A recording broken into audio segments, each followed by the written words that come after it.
It's Red Eye Radio. Gary McNamara and Eric Harley talk about everything from politics to social issues and news of the day. Whether you're up late or you're just starting your day, welcome to the show. From the Uniden America Studios, this is Red Eye Radio. Hello and welcome. He is Gary McNamara. I'm Eric Harley as we begin to build out a Wednesday. Let's get the hammers going. Gary, what's happening? Jasmine Crockett is my congresswoman. And breaking news, continuing coverage. Hey. Yeah. How's that going?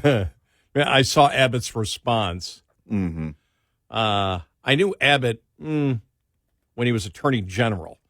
It had to be 4 or 5 speeches that he did that I introduced him. This goes back 20 years. Yeah. And when I was interested in how he responded, and he gave the political answer, which was all the Democrats have is hate. And by the way, if you haven't heard the audio,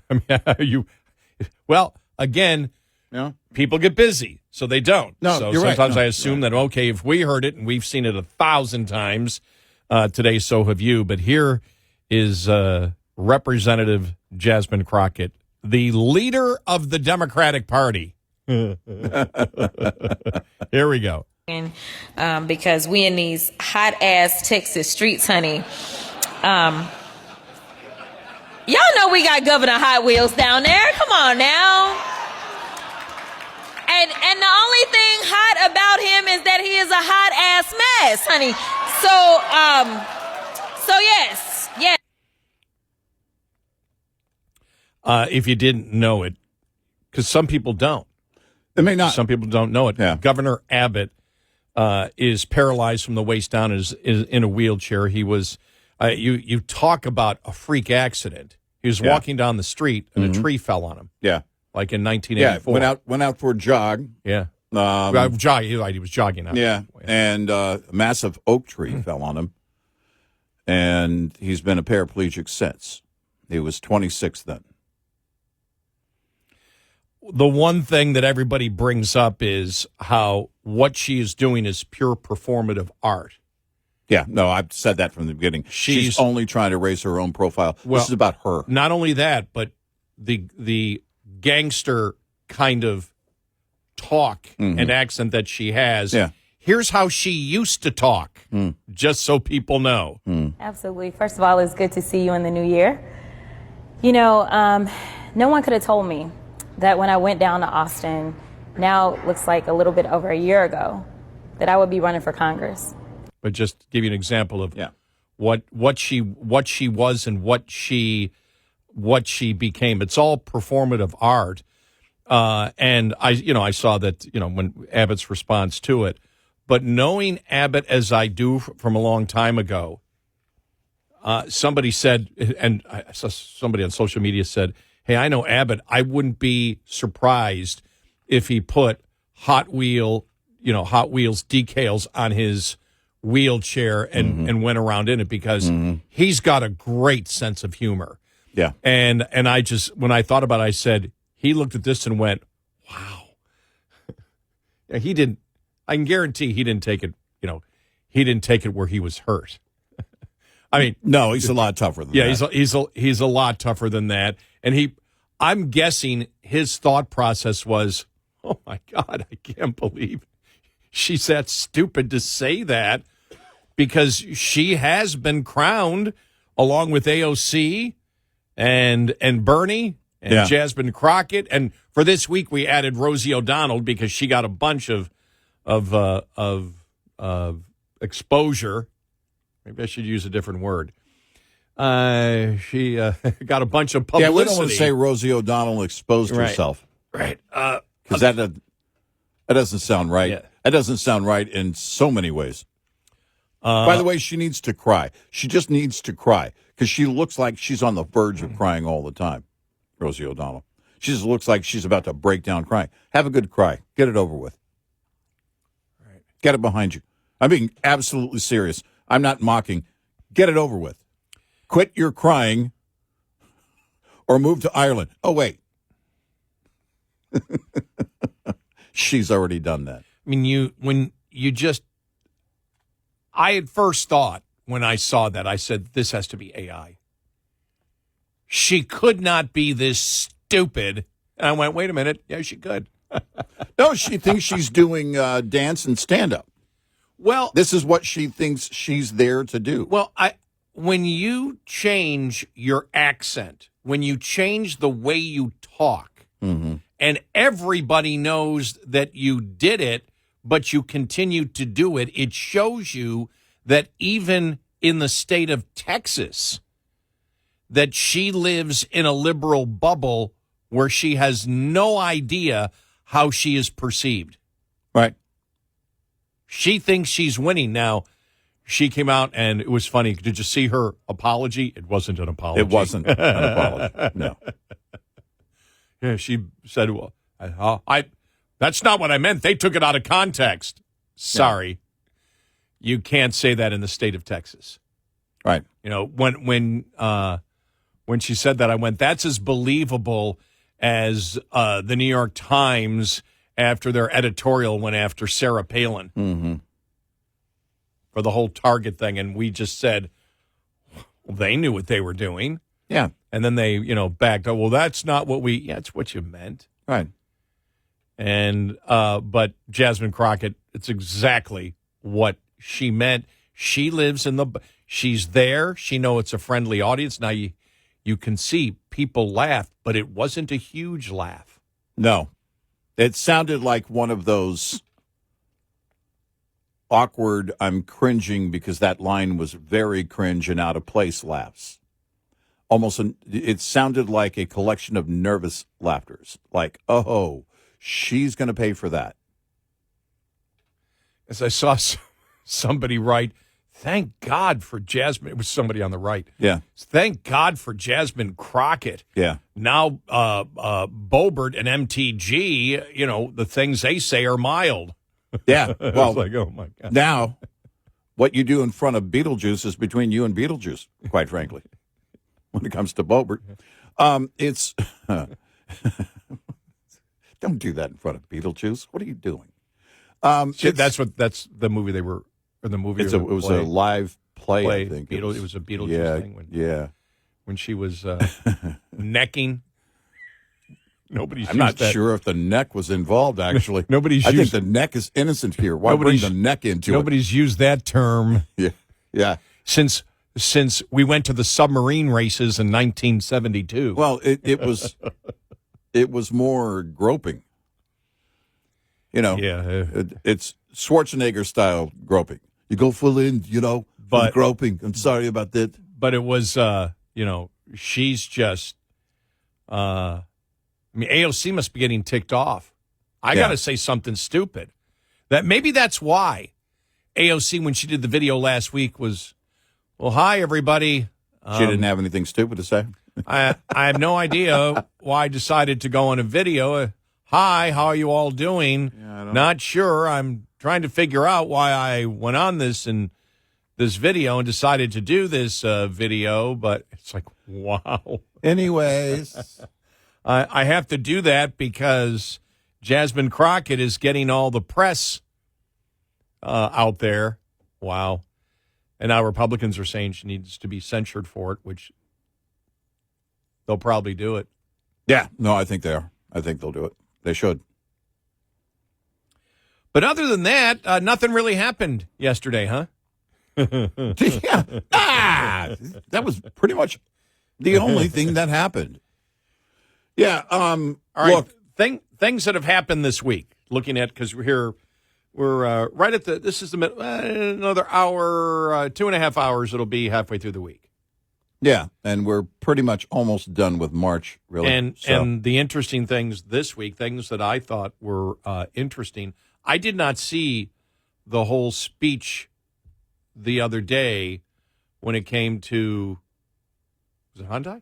Yeah, Hyundai steel plant. The Hyundai steel plant. Yeah, it was a press conference, and then I didn't see the whole thing, and you didn't mention it yesterday. Yeah. You mentioned this part because when I saw Trump on Newsmax, yesterday, and he came out and you told me he said it Monday too. So that's 2 days in a row. If you wonder why you haven't heard about tariffs, it's because, as we've always said, economics will decide what they do. And once Trump admitted to the public that because originally it was, and this goes back to at least before a month ago, never as president did he ever say tariffs are harmful to the consumer. Mm-hmm. And when he started saying that, we said, okay, he's moving in the direction of complete transparency of tariffs. Mm-hmm. Mm-hmm. But 2 days in a row now, he has said that the tariffs are going to be lenient and not really reciprocal because too many people will be hurt. And when I saw that, he didn't say that exactly at the Hyundai thing. What he said was that because somebody asked him about exemptions and everything else, and he was talking about, gave some exemptions to the auto companies because that was going to inflict some pain. It was like, well, we were told by you it was going to be pain. There was going to be pain. And, now throughout that press conference at the Hyundai thing, he talked about, well, this is the result, the Hyundai investment and all the other investment coming in is a result of tariffs. And my thought is, all right, to take your victory lap, that's great. The investment is great. But whatever you're going to do on tariffs, get it over with, because you look at what the market is doing, and right now, it seems the market doesn't really believe that there's going to be strong tariffs across the board. The 25% on everything from every nation is kind of, that's kind of gone by the wayside, and now it's down to, all right, where's this going to fall out? And it really is a wait and see approach. I think a lot of it is already priced in the markets. But of course, the one thing you can't price in is uncertainty. That's the whole point, is that you don't know where it's going. Yeah, the Breitbart had during an interview aired on Tuesday, broadcast of Newsmax TV. Greg Kelly reports Donald Trump stated his tariffs, quote, will probably be more lenient than reciprocal, because if I was reciprocal, that would be very tough on people, end of quote. So I'm not surprised by it. We said it. In fact, we said it again yesterday, that the economy will judge what he does. And once he admitted that tariffs hurt the American people, that was a blink for Trump, because he's never said that as president. It's always tariffs are wonderful. There is no downside. And we always said, let's be intellectually honest now. There is going to be, suffering. Then they changed, and it was like, yeah, there may be a transition and people may hurt, but it will be worth it. Well, it's clear that Navarro does not have the pulpit in front of the president. He's not the only one that has the president's ear. I'm wholeheartedly convinced now he's getting phone calls daily. And they've changed the narrative on it's going to replace the income tax too. Yeah, that's in fact, it was the other day where I forgot who said it. I don't know, it was Lutnick or Trump or whatever, but it was that the External Revenue Department is going to be opening next month, and we're going to be collecting money, and it will lower your taxes and help reduce the deficit. Yeah, and I went, oh, okay, they've and that's good, because we always thought it was an unforced error. Stop promising things that you're not going to do. Right. And so the whole thing with the income tax, you don't hear about the $5,000 check anymore. That's gone. That has gone. Yesterday, I looked at, for the first 60 days, was the hardest day that I think the administration had. And it wasn't just on, there were, like I said, there are some things that I think are positive. But it was the first day where I saw so many conservative publications and absolutely loyal Trump publications. I mentioned Sean Davis from The Federalist. Mm-hmm. Look at, what happened with the whole signal thing. Yeah. And go, you guys, you need to get answers on it. We know, what was different was you had everybody out talking about it, but you got no closer to what the answer was. Well, here's the thing, too, from Michael Walls.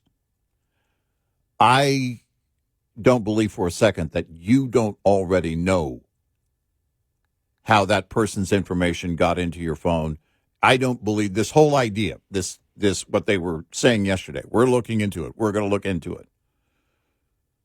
You already know the answers to the top questions of this scenario.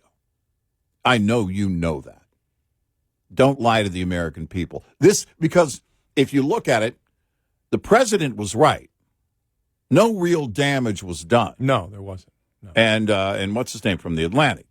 He was on, and what was he on, MSNBC, wherever he was, and he said, "Look, I'm not going to sit here and divulge everything that I saw. That wouldn't be responsible." And I thought to myself, well, is that also giving him the protection, that big umbrella, to be vague about this and make it look worse than it is? I don't know. I can't tell you because we don't have the answers. We don't know. Right, exactly. And that's the whole point.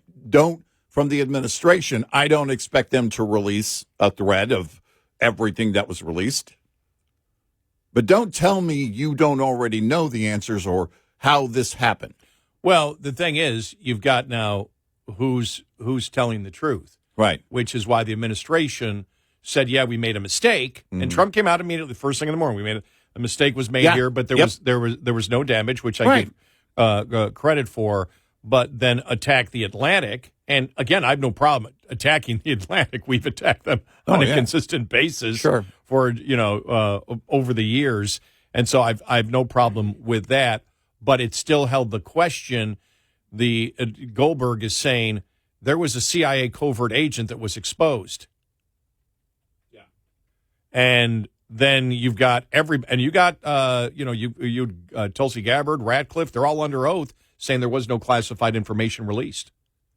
And he's saying there was a covert CIA agent in there. And I guess my point would be, if they say nothing's classified, why can't you release it then? Right. That would be my question to Goldberg.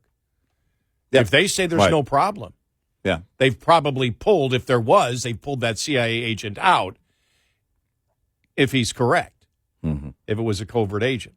Right. I say his, I don't know whether it was a his or her. Yeah.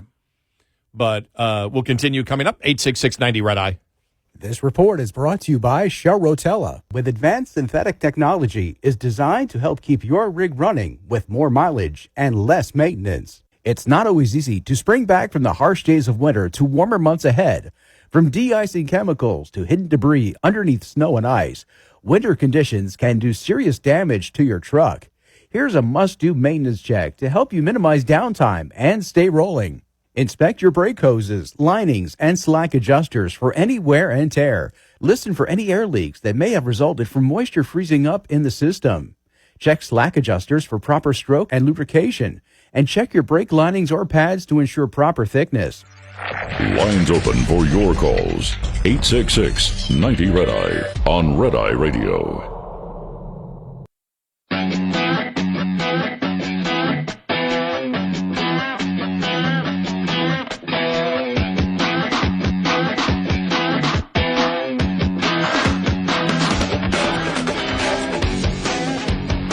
It's Red Eye Radio. He's our Carly, and I'm Gary McNamara. The one thing that really hit me yesterday, because of what I thought that hit me, I went, whoa.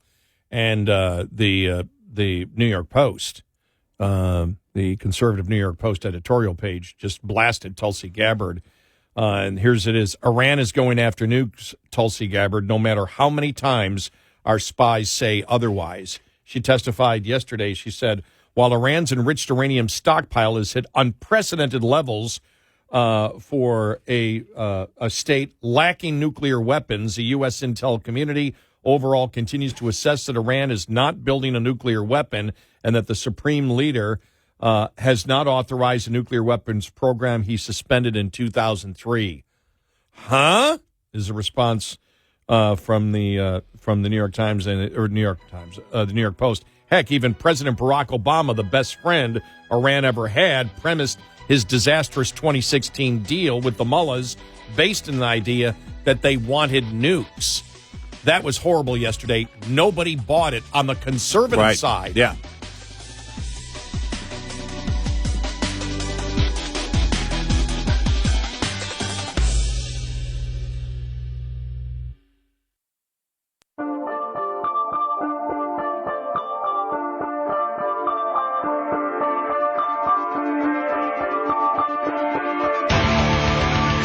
Catch all 5 hours of the show live every night on the Red Eye Radio app. Available in the App Store.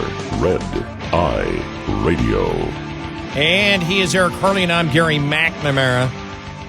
Yeah, so it was the toughest day for the administration, I think, Eric, just because of the response from conservatives, loyal conservatives, of the president, the Tulsi Gabbard thing, that there's no indication that Iran is building a nuclear weapon, and there is nothing that shows that the supreme leader wants to build a nuclear weapon.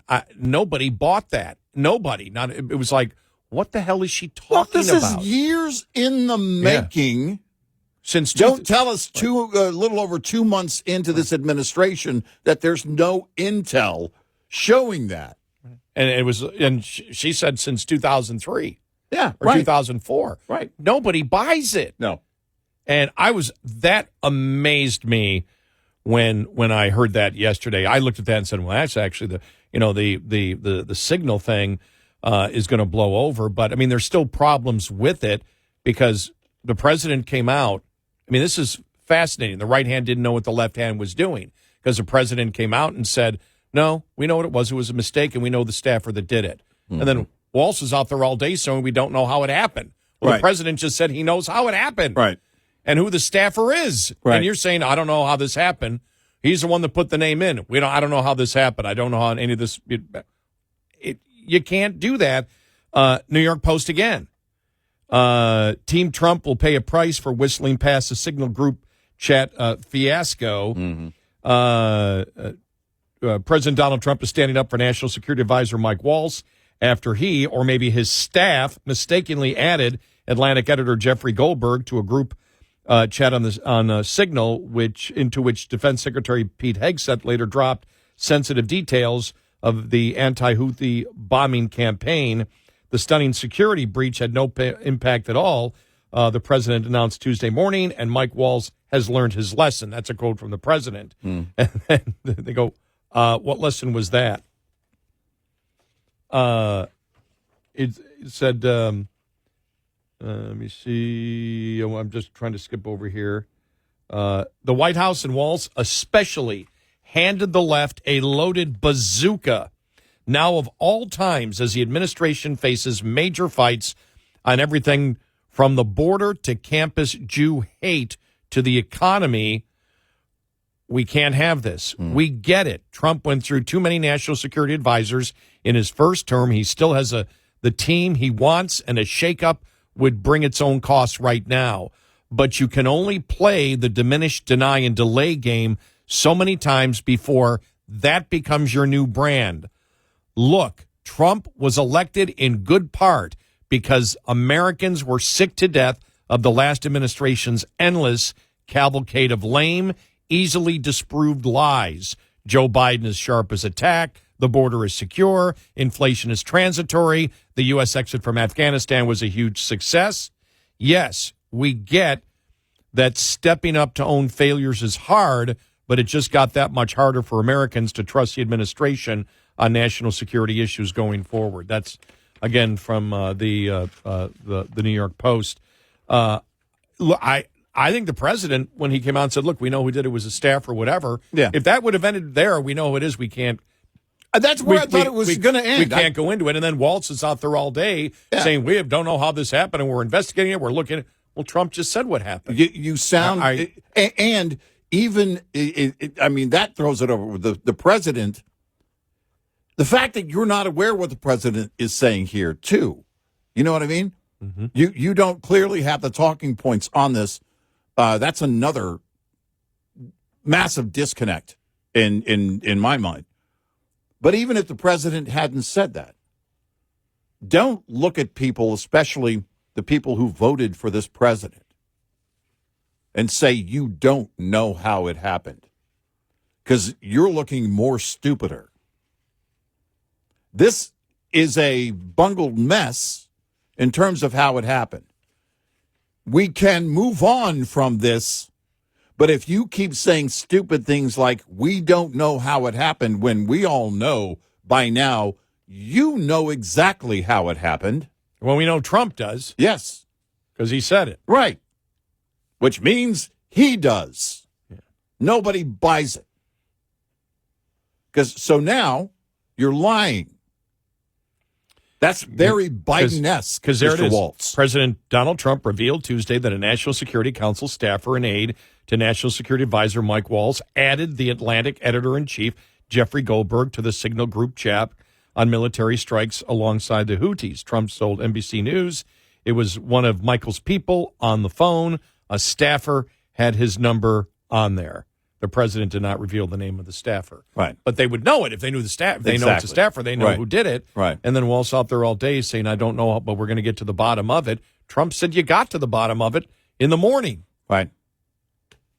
It's just none of this is fatal. And also after the president saying, Mike Waltz has learned his lesson here.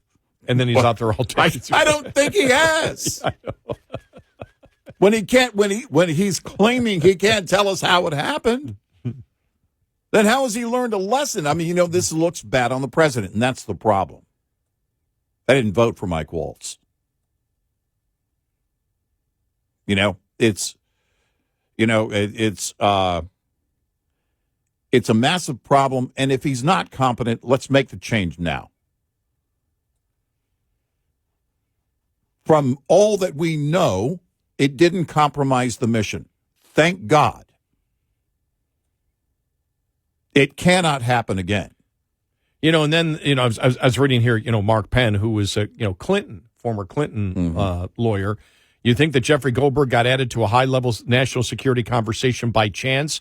Maybe you thought COVID was from the wet market and not from the lab that was right there and contained COVID-like viruses. Yeah. The chances that this was done by an operative looking to embarrass the administration is about 90%.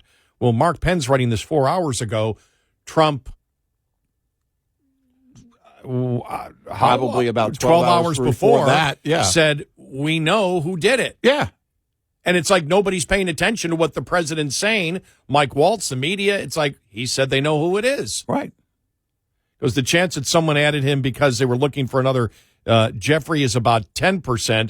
This was a security breach, but most likely one by a partisan trying to undermine the administration than the participants on the chain. Trump didn't say that. And Mark Penn's writing this 12 hours after the president came out and said, no, we know who did it. Right. We know how this happened. And then Waltz is out there all day telling you, we got to get to the bottom of this, implying we don't know how this happened. The media is saying, they haven't given you, and Trump gave the answer 12 hours before. It wouldn't surprise me if it's some kind of activist staffer, if we finally learned that. But so far, that's not what's been said. No, he said it was a mistake. Mm-hmm.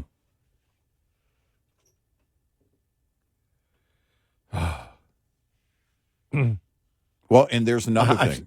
It's because I have to ask this question. Is the commander-in-chief getting everything? I have to ask this question. Are they giving him all the information? Or are they having a meeting with the auto pen? Because that's how it worked before. I mean, for the love of gosh, this is not, this entire thing is so preventable in today's age. You don't even think about what we do with our personal information, how we go every single day, right? But setting up that personal information, like setting up a new bank account, setting up your phone to where you can use your card by showing somebody your phone, that kind of thing. We know what protocol is, and we also know what the technology is. We pretty much understand that because we're dealing with our own money. Well, there is no way in hell this should ever happen. No. This idea being conveyed over the last now 2 days that it was set up coming in. Well, a lot of things were set up coming in from the former administration. Why in the world would you trust anything like that? And also because you have to look at this. because you can't trust the Intel Committee. You can't trust the Intel Committee, the Intel community. You can't trust people at very high levels in the Department of Justice coming in. You should trust nothing. Trust absolutely nothing. And my first question coming in, if somebody said, well, we've got this messaging app we're going to be talking about, we're going to be discussing a mission, it would have been, no, we're not. We're all going to be face-to-face, in person, or at the very least, we're going to be on a secure server. We're going to know full well that this has been vetted completely, because clearly this situation was not. Yeah, I don't care, what the head of Signal said, that no, we're secure. I don't care about that. You can make the claims all day, but I don't. I would look. My first question would be, if I'm president of the United States, so all security is, that's my job. Yes. Ultimately, the buck stops with you. Right. Even though people can do things, I would say anything from this last administration, we need to check, and I don't think we should be communicating on commercial apps. Right. If you want to communicate on commercial apps, when you're talking about normal business activities, from the agriculture department on payments or something like that, that's one thing. But anything that has to do with national security, anything, we don't use any third-party app. Right. Right. I just don't do that. It's funny because nothing from the DOJ, nothing from Border, nothing from the Pentagon, nothing. Nothing. I was going to say no. I was going to say. Just was going to say it. I forgot it. But it's insane that we would have that set up at all. I mean, an administrative tool is one thing between government employees that aren't talking about a mission. I know what I wanted to say. I had to do cyber training 2 days ago. I couldn't get into the system, our own system. That's how many hoops you have to jump through, just to get into the system to do cyber training. Right. It was funny because it was cyber training, how not to get hacked, and I couldn't get in. You couldn't log into the training. I couldn't log into the training. It's like, okay, apparently you've got the firewalls necessary because I'm an employee and I can't get in. I finally did, and it was, just a weird day, and it took me, the training was like 15 minutes. It took me an hour and 45 minutes just to figure out how to get into it. Right. And yes, I am computer literate, but it was one of the days where I woke up and I said, okay, the president addressed it. Yeah. He said, here's what it was, everything. I said, fine. No, I thought that's where it was going to end. Yeah. We get to the end of the day and I start, reading. I got busy yesterday. By the time I start looking at everything at 3, 4 o'clock, I'm like, why is Walt saying they don't know what it is? Trump said it. And everybody is saying they don't know how. And the president said, we know how. Well, it was almost as if he didn't even speak yesterday. Yeah. It's almost like, well, the guy spoke on it. Right. Yeah. Why does everybody seem to not know he spoke on it? Nobody was saying the president was wrong. Right. So, or we're learning new information or something. Right. Nobody said the president was lying. Nope. No. And no one made that accusation. Like, so why is everybody confused when this is what he said? Yep. What a weird day. 866-90 Red Eye. Get in touch with Red Eye Radio, toll free at 866-90 Red Eye.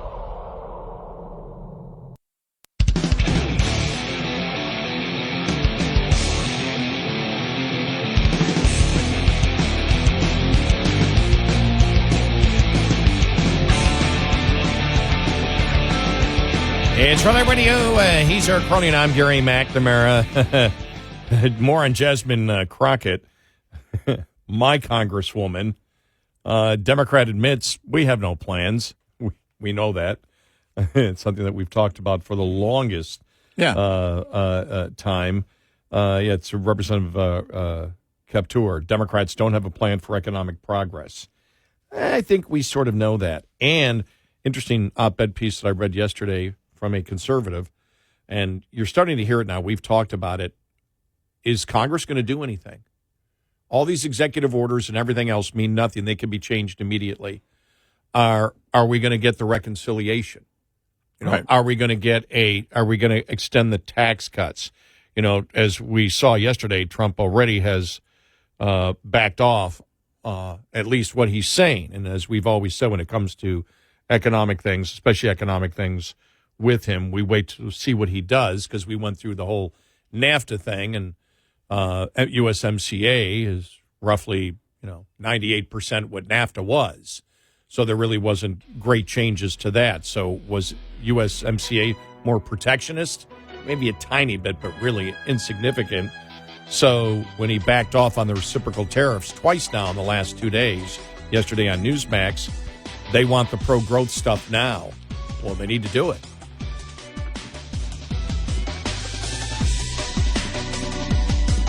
Top of the Hour News is brought to you by House Products. Visit houseproducts.com. This is Red Eye Radio on Westwood One.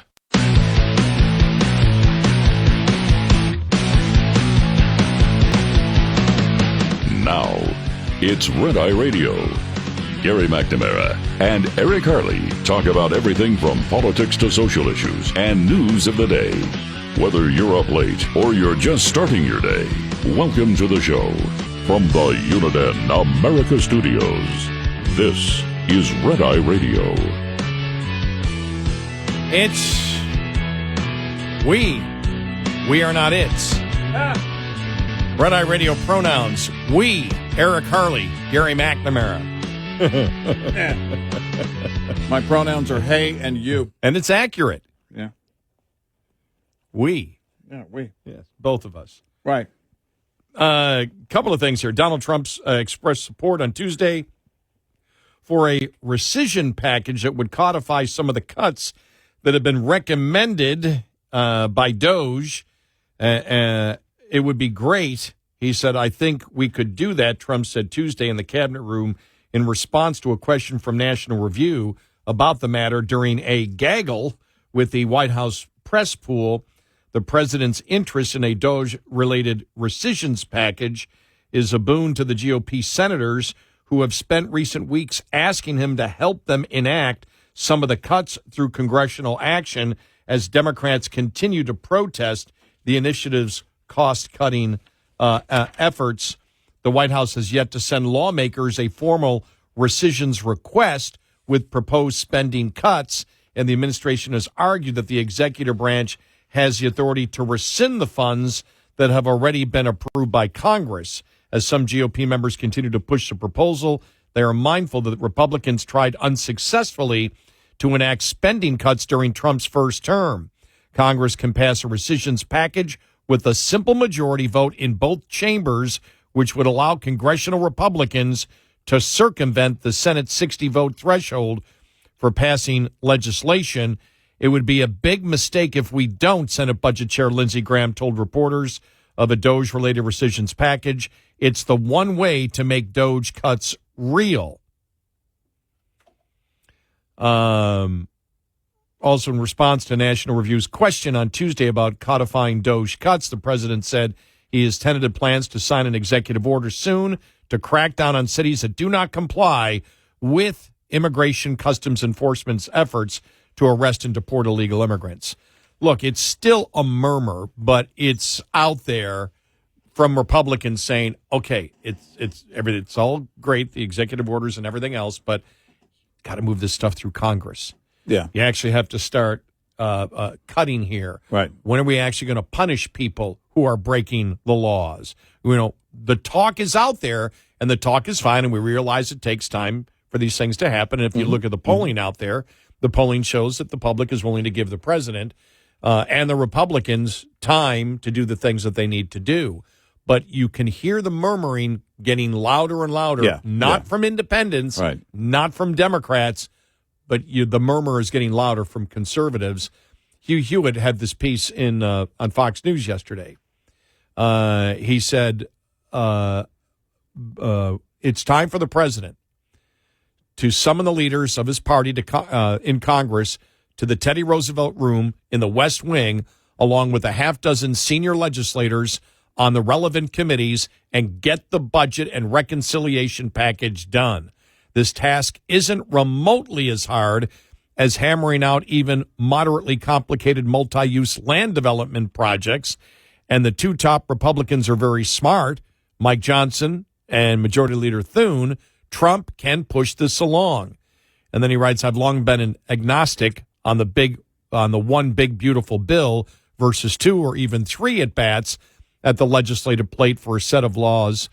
They only require 51 votes in the Senate, and there's been a long conversation on the Hill about 1, 2, or even 3 budget reconciliation bills. I guess you could have 2 this year, then 1 in January of next year. Yeah. Now, however, a spark has appeared behind in favor of getting one done stat. That spark is Jerome Powell. If you paid attention to his remarks last week, you should have noticed that his projections on the economy were meh. 1.7% GDP growth in 2025. Meh. Republicans shouldn't be comfortable with meh. They should want booming growth and behind it expanding consumer enthusiasm.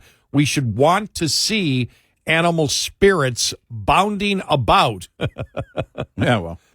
But that is simply not going to happen until businesses and entrepreneurs know what the tax code is going to look like, at least for the next few years. Right now, the Trump tax cuts of 2017 sunset at the end of the year. That would mean a huge tax increase for most taxpayers come April of 2026. Congressional Republicans are confident they can avoid that, but they are not confident of when. Outsiders look at the narrow margin in the House, and they'd like to get it done immediately, with President Trump twisting arms in a way not seen since LBJ. Says one Republican senators, we are confident that we can get this done. Hugh Hewitt says, but I'm not. Too many strange things have happened over the years to rely on the words. It will probably pass. My mantra is remember Jim Jeffords, the GOP senator who bolted the party in the spring of 2001 and took the GOP's majority with him. Speed doesn't kill on the Hill. It thrills. And please don't tell us that it's complicated. Of course it is, because trade-offs must be made. It's not hard in the way, say, farming is hard. Decaying legislative compromises does not, excuse me here, I just lost my, decaying legislative compromises does not require sweat. It requires attention span. The congressional GOP needs to focus and execute. This sort of wave-off-setting complexity, in fact, angers Republican activists who worked and worked and worked to win unified government, only to see that unified government, a fact since November, dawdle. Delay is also not going to cut it for owners of businesses who have to consider whether or not to expand their operations. There are a million decisions waiting on the tax bill. So why are we waiting? Do we not want the economy to take off? I don't know why these delays have mounted, but I'm sure many folks have great rationales for the meandering path. But if President Trump wants a shot at getting stuff done, not just this year and next, but in 2027 and 2028, after actually winning in the fall of 2026, it's time for him to call a meeting in the Roosevelt Room and get everyone on the same page and marching to the same beat, preferably a quick one. You know, you and I saw it in the first term. You know, in his first term, they didn't get done what we wanted to get done, and the answer was, well, it was the best. It's the best that we can do. Well, you better find out whether you can get it done now. Well, it's the problem is it starts to be reminiscent of what happened in 2016 versus 2017. 2016, we're going to completely do away with Obamacare. 2017, when the GOP won, well, we're going to do away with the funding mechanism, but we're going to keep the benefits of Obamacare. And the reason I say that is because of what we went through with the continuing resolution, or as we call it, the end of Chuck Schumer's career. It's still mind-boggling. It's it's a problem because if the conservatives, those two people in the House were told, hey, just get this done, and then you can fight for what you want at reconciliation. I asked the question, oh, okay, well, what does that look like? Because the makeup of the House isn't going to change. The makeup of the GOP isn't going to change between now and reconciliation. So now you have an issue where real discussions have to happen if you're going to make cuts. And you're going to have, seemingly, the majority of the GOP telling the couple of conservatives, no, we're not going to make cuts because cuts are hard. We've talked about it. Politically, it is hard. But promises were made, and you're looking to do something that benefits the American people. The question is the GOP together on that? I don't have confidence when it comes to to reconciliation on actual cuts, because I just don't think they'll have the numbers to get it done. I don't think they'll get a simple majority if those conservatives, are pushing for those cuts. I just don't think they're going to win that, and that's quite unfortunate. It's one of the reasons why we said on tariffs, make the decision and do it. If tariffs are great, do it. Yeah, whatever you're going to do. If tariffs aren't great, then don't do it. Right. But it's what business hates more than anything is not knowing. Right. And if you don't know about the tariffs, because this week the president now backing off even reciprocal tariffs to the level that he claimed he was going to do, and he did it 2 days in a row, where he said we're going to be lenient because reciprocal tariffs actually hurt people. Well, you can't be going, but this cannot be going on for months, and then we keep going on month after month after month, not knowing what our tax plan is going to be in a couple of months, because businesses aren't going to move. And you want businesses to move.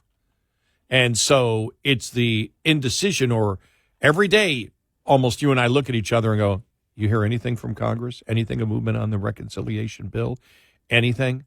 And we stated a couple of days ago, we said the president needs to get involved. The president needs to promote the fact and go to the American people and say, this is what we want. We want this to continue. You need to put pressure on Republicans, too.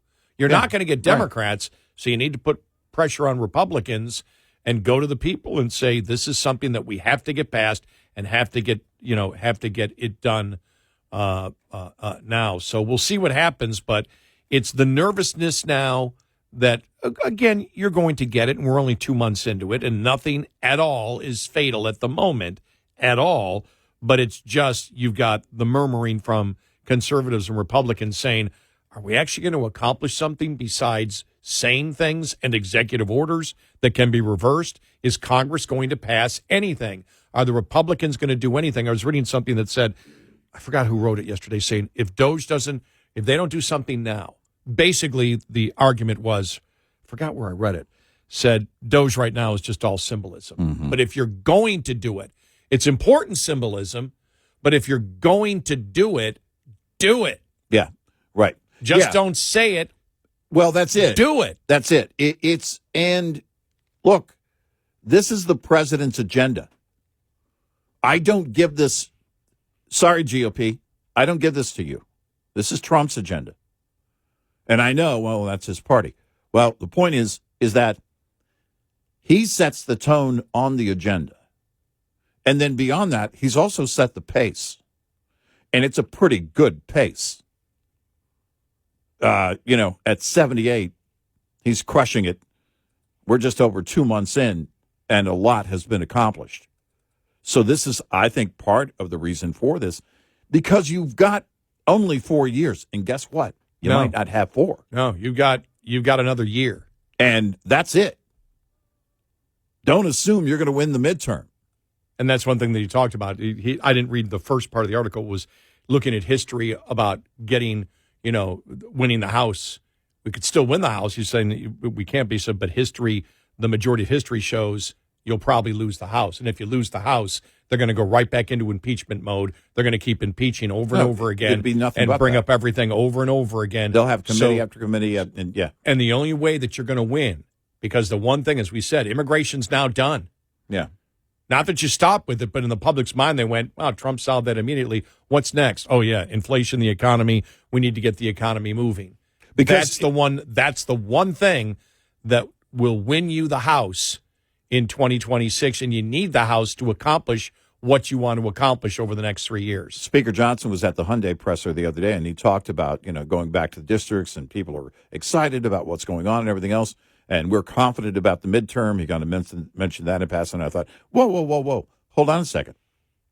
That's great and wonderful, and that you have that confidence. I don't have that confidence in your party, but I'll tell you right now, it's going to require the guy next to you, being President Trump, to actually get out there and campaign. He's going to have to help campaign for the House, and I know he's going to do that. But the point is, too, in that campaign, as he goes out, he's going to have to show some payoffs to the American people. Those things you're going to have to demonstrate. And I think there's a number of things, a number of wins that he can already do that on. But the economy right now still is under that big question mark. Well, if Johnson believes, I don't know whether he does or not, that the continuing resolution is all they need to do to win. Well, we're accomplishing things. We got the continuing resolution in. There were a lot of conservatives not happy with that bill, but it became a huge win for the Republicans, not based on the substance of it's doing exactly what Trump wants to do in his first term, but they're getting tremendous amount of compliments because it melted down the Democrats. Right. Yeah. And so, like I said, interesting, but this is the week where I started hearing more of the murmurs from Republicans going, okay, let's go. Let's do something. All right, let's get this done. It's got to be more than words and executive orders. Trump's doing a great job. Congress, where are you to back him up? Yep. Are we going to do this or are we not going to do it? Right. And all we need is 51 votes. That's all we need. Actually, 50, right? Yeah, just 50. 51.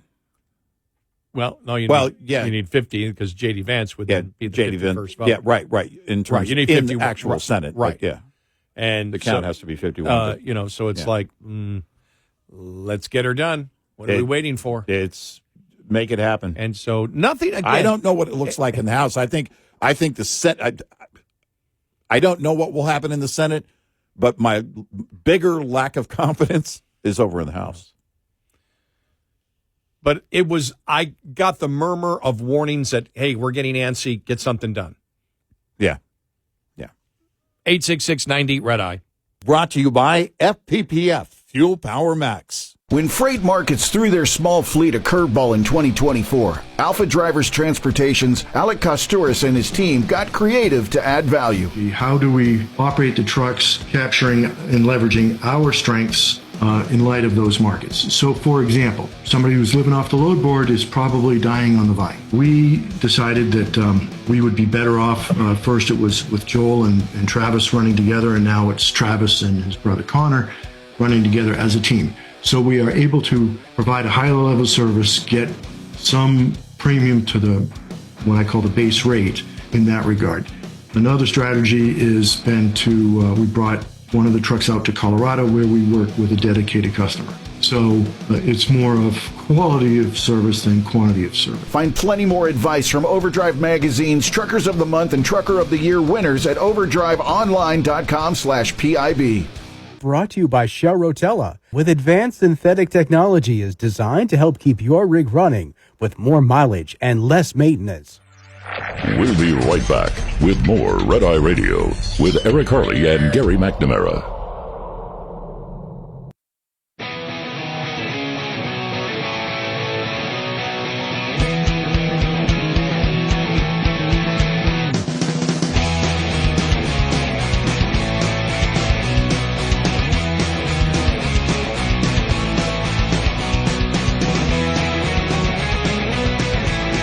It's Red Eye Radio. He's Eric Harley, and I'm Gary McNamara. This is one of the funniest things I saw yesterday. This is from Breitbart editor-in-chief Alex Marlowe talking about Jasmine Crockett, saying that she's faking her persona. Jasmine Crockett is a plant. She is for us. She is here for us. And I don't think the Democrats are going to figure it out that she's, well, we're sponsoring her somehow. There's a Republican conservative out there who's spending money on this person to keep her afloat and to keep her showing up at this stuff. She is a TV figure to create talk radio content that she's a plant by Republicans against the Democrats. Yeah. All right. She's so bad. You She can must believe be a that. plant. Yes.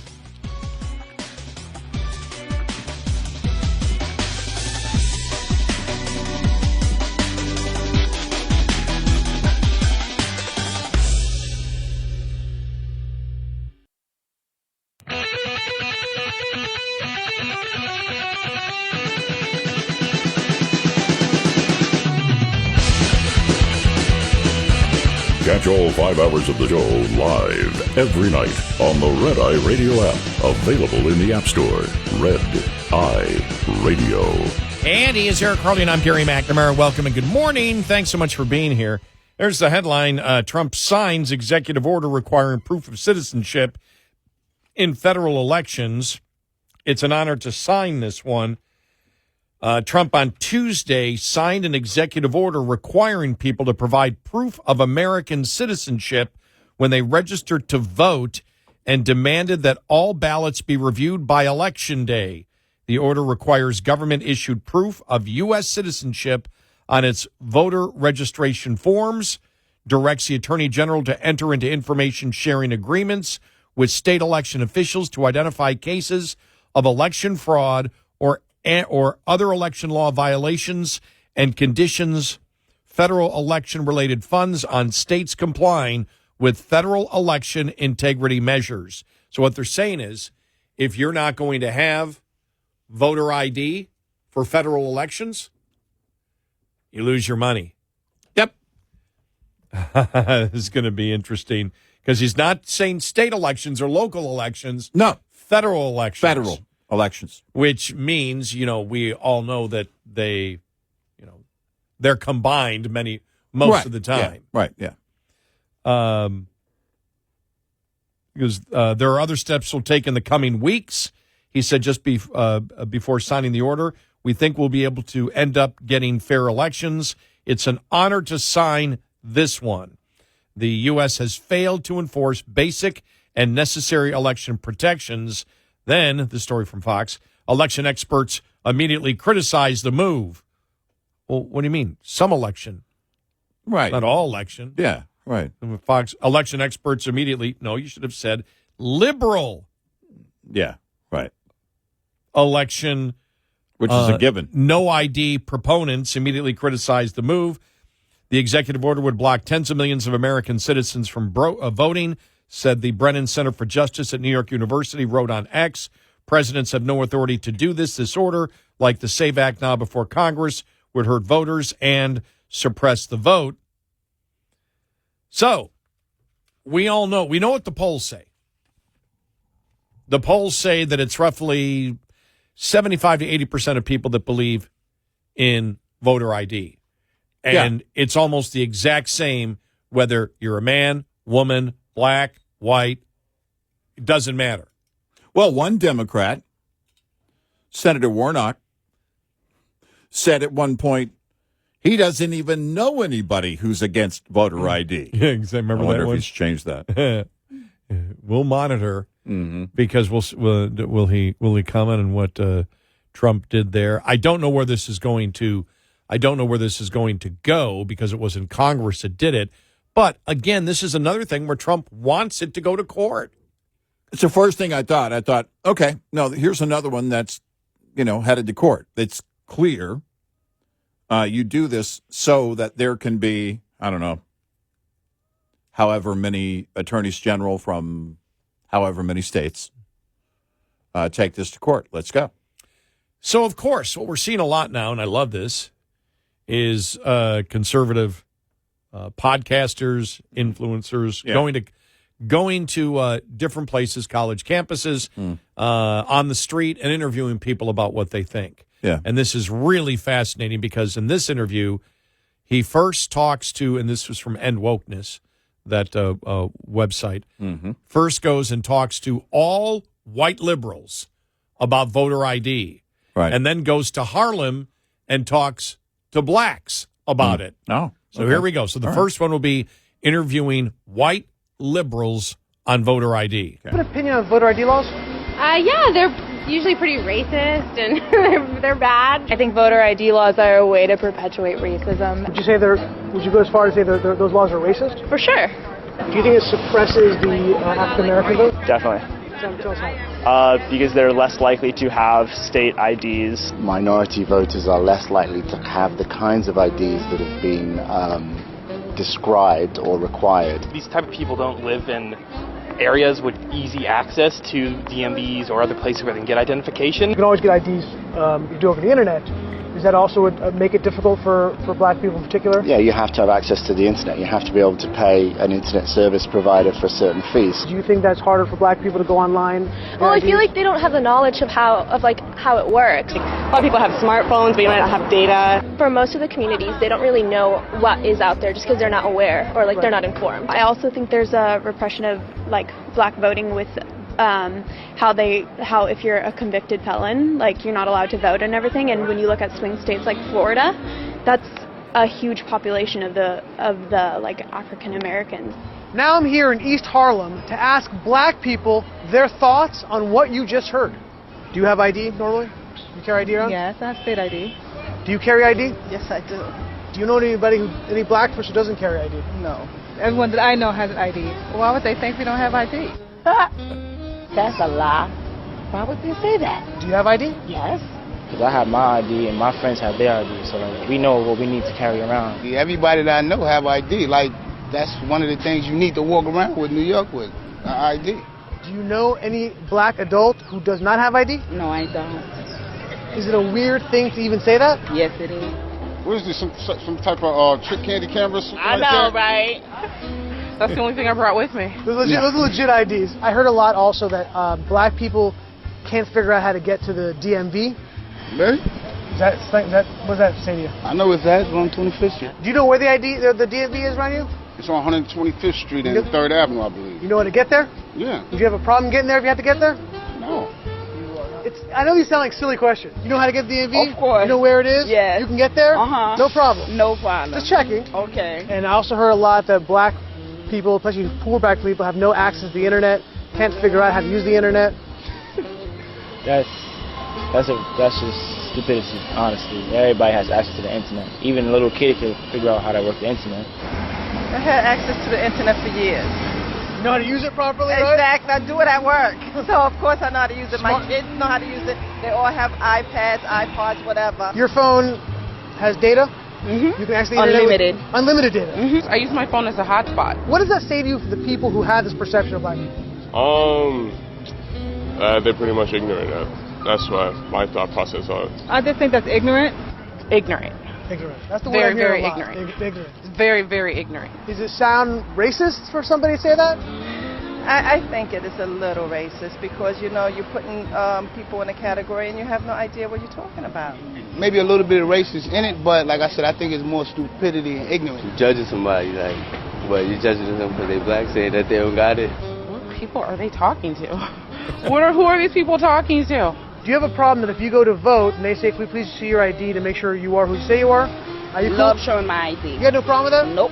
Would you have a problem if when you go to vote, if they say, "Can we please just see your ID to make sure you are who you say you are"? Do you have an issue with that? No. Would you have a problem if there was a rule where you had to show your ID in order to vote? I don't think so. No.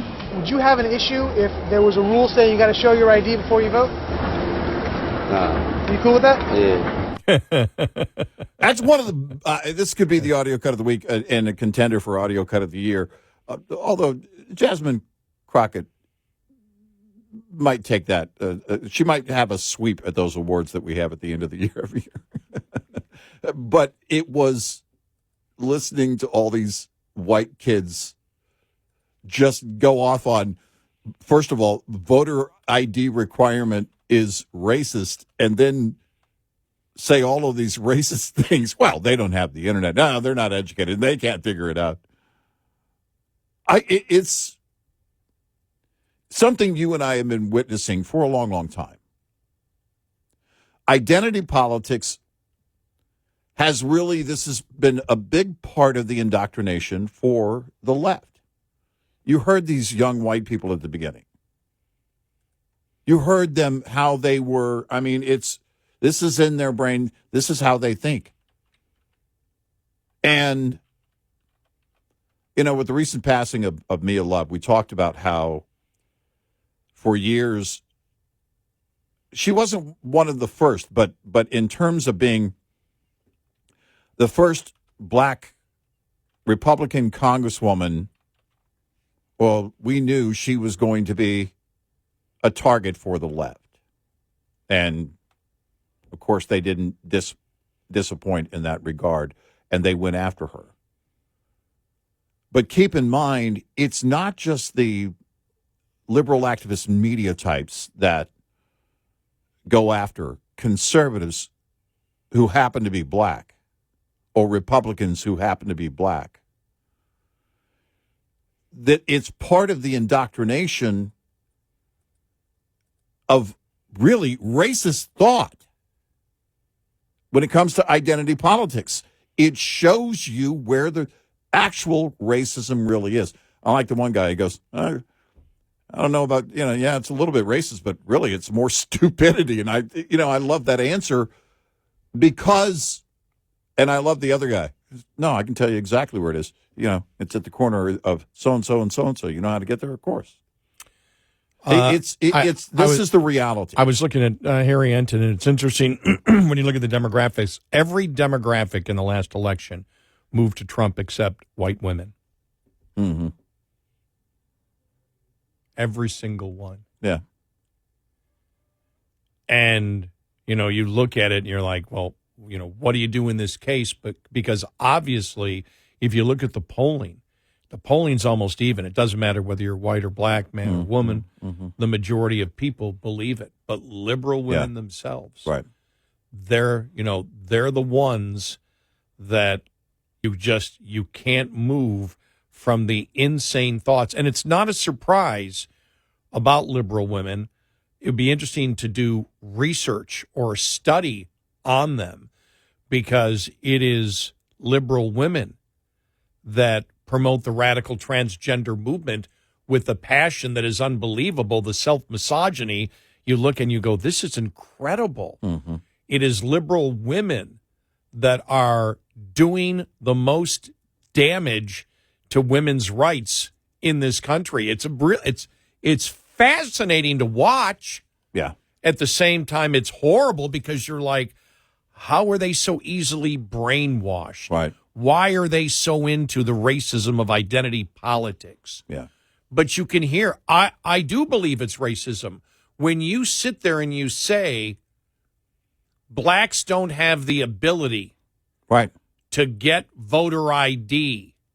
Yeah. What you're saying is they don't have the same ability or smarts to figure out these simple things like getting ID. It's an insult. Right. It's where their own race. They don't know how to use the internet. I mean, it's insane.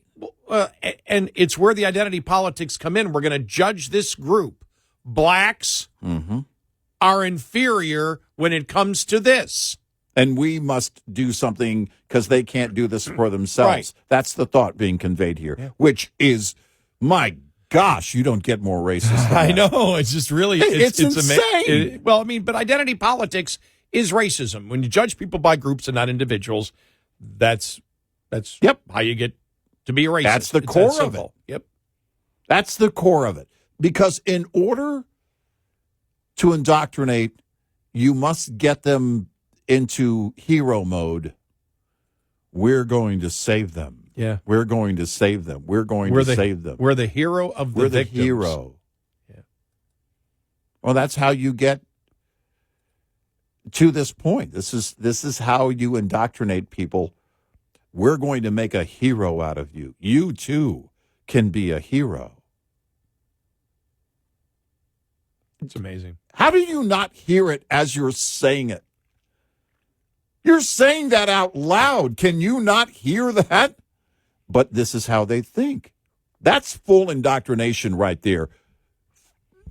There's no way. That's ironclad indoctrination. They're saying it out loud. They don't hear themselves and hear how racist that is. Wow. 866-90-RED-EYE. Coming up, more with Gary McNamara and Eric Harley. It's Red Eye Radio.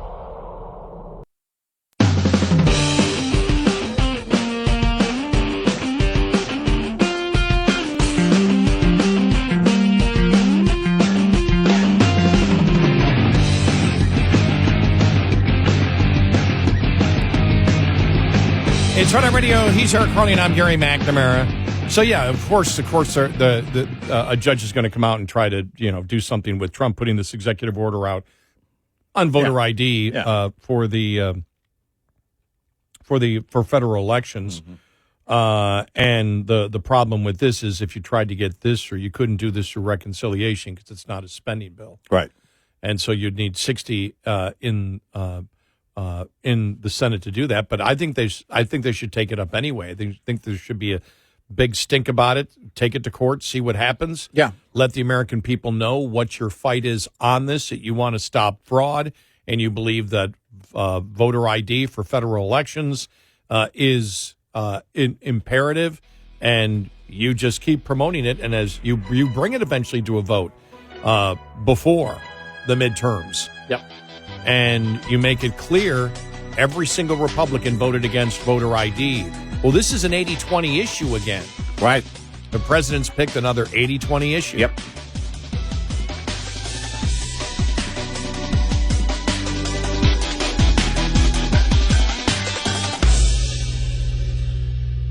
This is Red Eye Radio on Westwood One.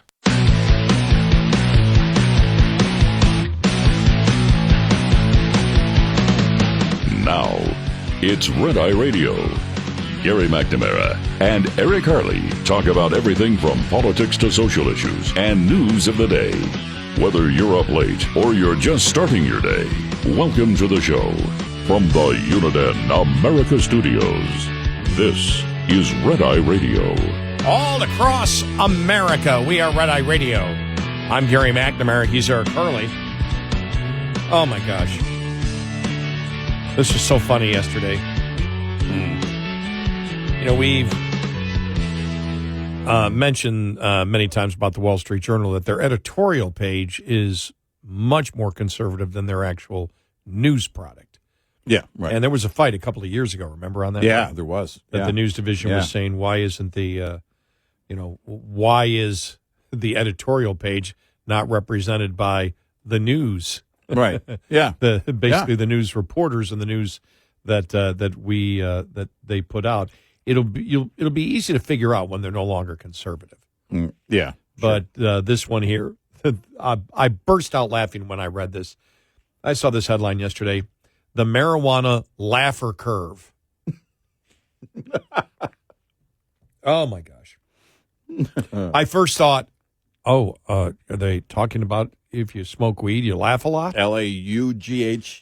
No, Laffer. The Laffer Curve. The Laffer Curve, which is all to do with taxes. That you can continue to cut taxes to a point, and when you cut taxes, you'll actually raise more revenue. So that's the California left demands tax rate relief for the high and the flighty. That's the headline. Instead of the high and the mighty. Yeah. What does it take to persuade? And before we even get into this, years ago,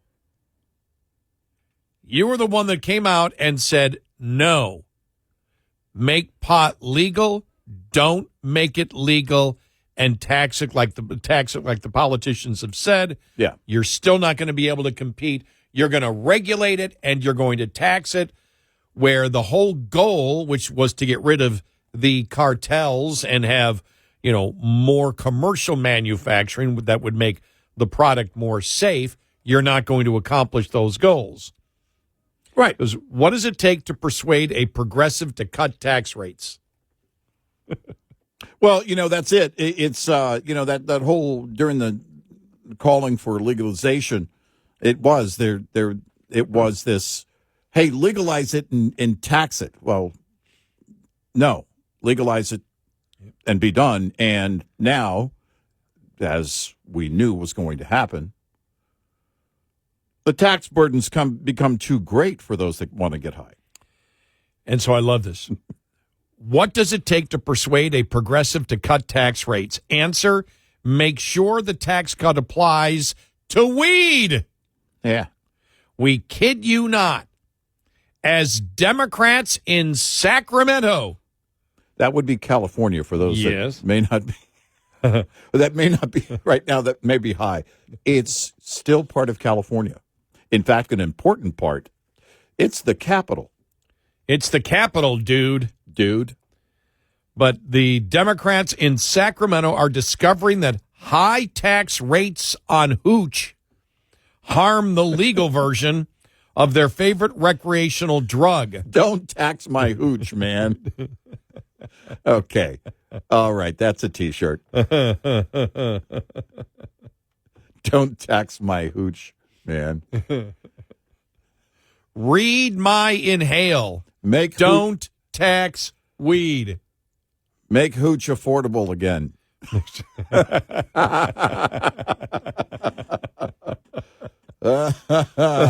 Maha. Make all hooch affordable. But it's so funny. He goes, Art Laffer must be on a high. This delightful discovery of the marijuana Laffer Curve comes from Assemblyman Matt Haney of where else? San Francisco. Okay. As he unveiled legislation to prevent a looming tax increase on legal cannabis in California. Mm-hmm. If you keep on taxing a set of businesses that are already competing with folks who are paying no taxes, eventually those folks are going to go out of business entirely, and you're not going to get anything, Mr. Haney said this week. I don't know why, but again, when I say Mr. Haney and weed, Mr. Haney. Yeah, exactly. Mr. Douglas. Mr. Douglas, would you like to try this? Would you like some weed? Oh, darling. Hey. Arnold the pig is acting weird. Yeah. Did he get into the edibles? Right. Well, he may have got into the edibles. I don't know if he got into the edibles. It's possible he got into the edibles. I'm not sure if he got into the edibles. But he unveiled legislation to prevent the looming tax increase, saying if you keep taxing businesses that are competing with folks who are paying no taxes, eventually you're going to go out of business. Mr. Haney said this week, now, asked the Wall Street Journal, where have we heard that logic before? Progressives sold voters in 2016 on legalizing pot for recreational use. Right. They used the usual arguments that legal pot would reduce drug trafficking and raise billions in tax revenue. Remember some of the claims there? Mm-hmm. Remember some of the claims that people aren't going to have to pay taxes anymore if we legalize pot? Right. There's going to be so much money rolling in, and we said, no, there isn't. But the state-imposed taxes that are so high and regulations so burdensome that the illegal marijuana growers and sellers are crowding out the folks who follow the rules. Marijuana is subject to a 7.75% state sales tax, 15% state excise tax, and various local taxes, which have been increasing as cities try to plug budget holes. The 15% excise tax is set to rise to 19% in July, which has the pot businesses begging Sacramento for relief. Wow. From Mr. Haney, a Bernie Sanders clone who is proposing to suspend the tax increase to save what he calls California's dying cannabis industry. We can either support this legal industry, these small businesses to be able to build the thriving cannabis industry that we know California can grow, or we can tax and overregulate this industry to death, Mr. Haney says. Well, it's interesting from a Bernie clone. I know. But something you and I knew, and which is why I was saying it way back then. For those younger people, it wasn't always legal. But during that time, the push was on, and that was the chant: legalize it and tax it. You'll pay the national debt off. No. Oh, remember that? You won't. Yeah. Oh, God. No, you won't. And remember how we got... You can smoke a lot of weed, but not that much weed. Remember how we got harassed for that? Oh, yeah. You guys are just wrong. You're wrong. And this is going to be... And by the way... The deficit's going to be gone. It is a liberal thought. Legalize it and tax it. Nope. Legalize it. And that's where it ends. Well, the problem is... And, because you have to get into the very real situation.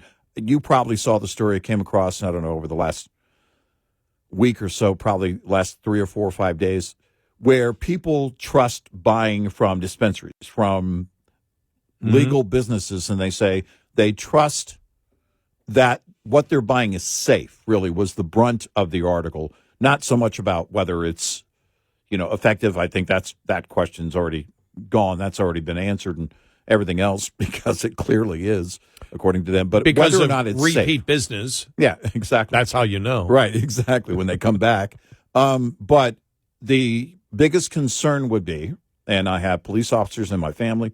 In fact, my nephew talking about one recent case where a guy smoked, and they believe it was just because they found the evidence, but also the coroner told them this person probably unwittingly smoked marijuana that was laced with fentanyl. And the dealers, the black market, the illegal, because it's in Texas and it's not legal in Texas, but anywhere where there is an incentive to buy from street dealers, the black market, then you're going to have a much greater increase of fentanyl deaths and everything else.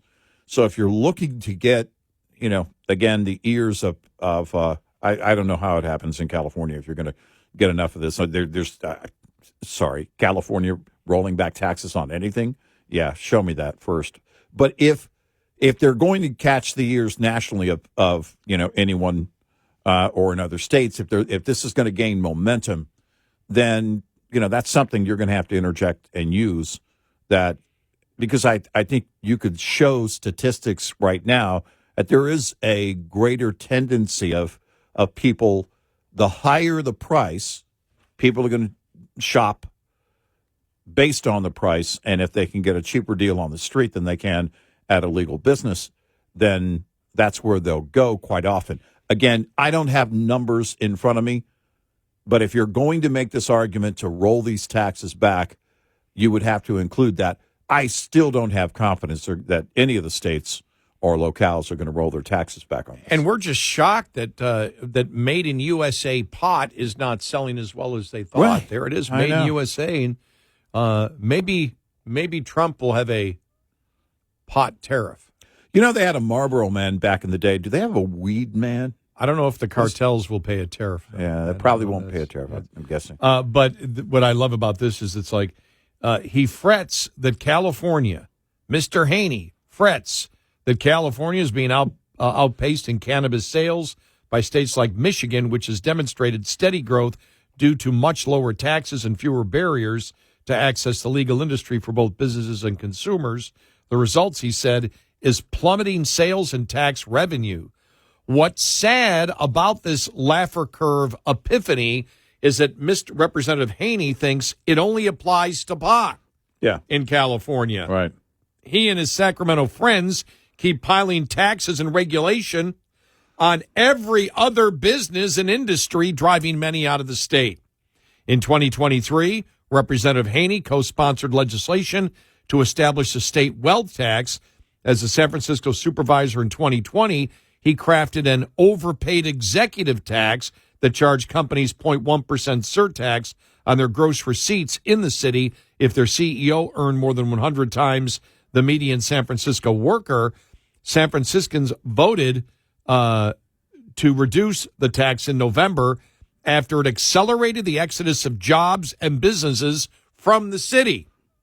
It'll be fun to watch the progress of Representative Haney's bill through the legislature as he seeks to explain why marijuana deserves a tax break, but no one else does. Remember, we did the story during the Biden administration about the, and I believe Biden talked about it, or somebody in his administration did, that, they're looking to make pot legally on the federal level, but the federal government wants their cut. Yeah, and the number being thrown around would be an additional 8% federal tax. That's what it was 8% federal tax, and it's like these states are like, well, we can't sell it now. You tack on another 8%. We can't do this. But it's funny because this is economics again, as we've stated. You can manipulate an economy, but you cannot change how people respond to incentive, which is actually what economics is. You can't change it. And Democrats, I want to see the cartwheels, the mental gymnastics they're going to do when somebody asks them, well, if you're reducing it for pot,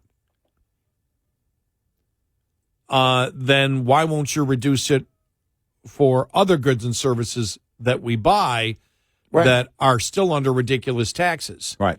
But if you see it, if it's supposed to go to 19%, then you have a 7.75%. That's 26%. And if the Fed got, their hands on it, it would be another 8%, which would be over, 33% taxes. What do the cartels pay? I'm guessing they don't do a tax reporting and all of that and filing.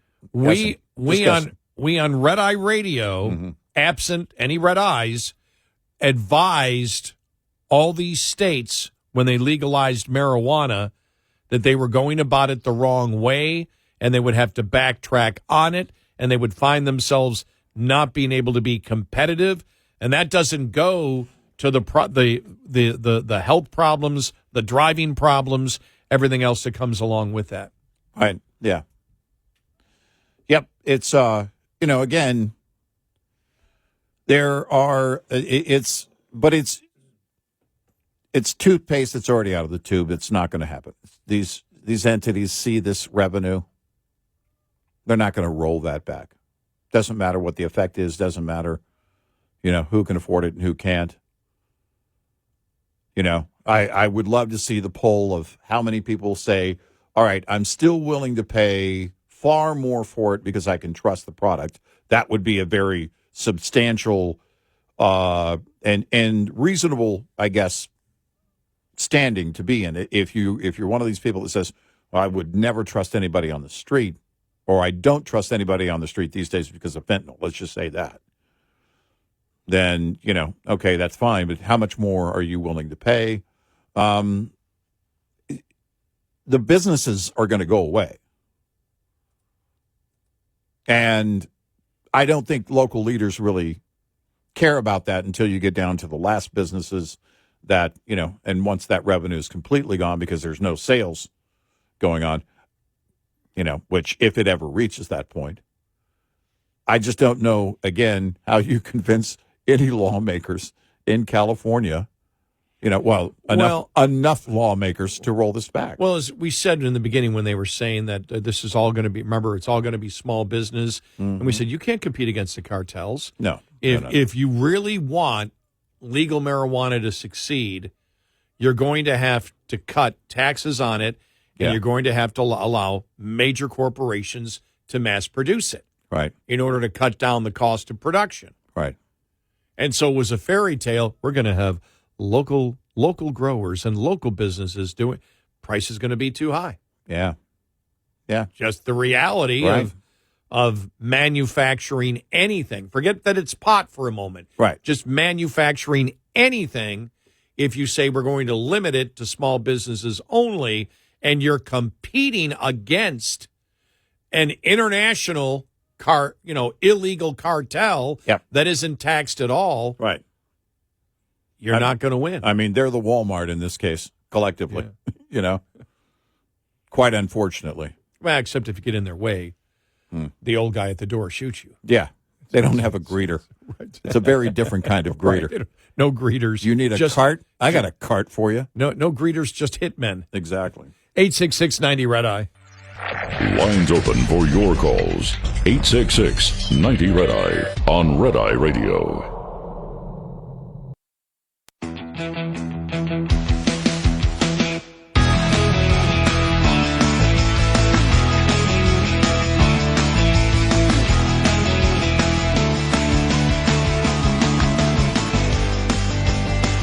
It's Red Eye Radio. He's Eric Harley, and I'm Gary McNamara. So I think the point is, it shows that even somebody who's a clone of Bernie Sanders in California, that Representative Haney, that wants to bring down taxes on pot, it shows they do understand economics. Yeah, they know that when you raise the cost, you're going to sell less, and when you have a competitor, illegal or not, because the cartels are illegal, when your whole purpose is to stop the cartels, that's one of the major reasons. And you look at it now, it would probably be if you asked the typical pot user, what are you looking for? Price is going to be a part of it. Yeah, I mean, yeah. Price is going to be part. There will be some people that will say, well, I don't trust the stuff on the street. But the fact is, the evidence shows they do trust what's on the street. Right. Or at least they're willing to take the risk, right, I guess. Or nobody wishes to do edibles or smoke pot anymore. Could be. Could be.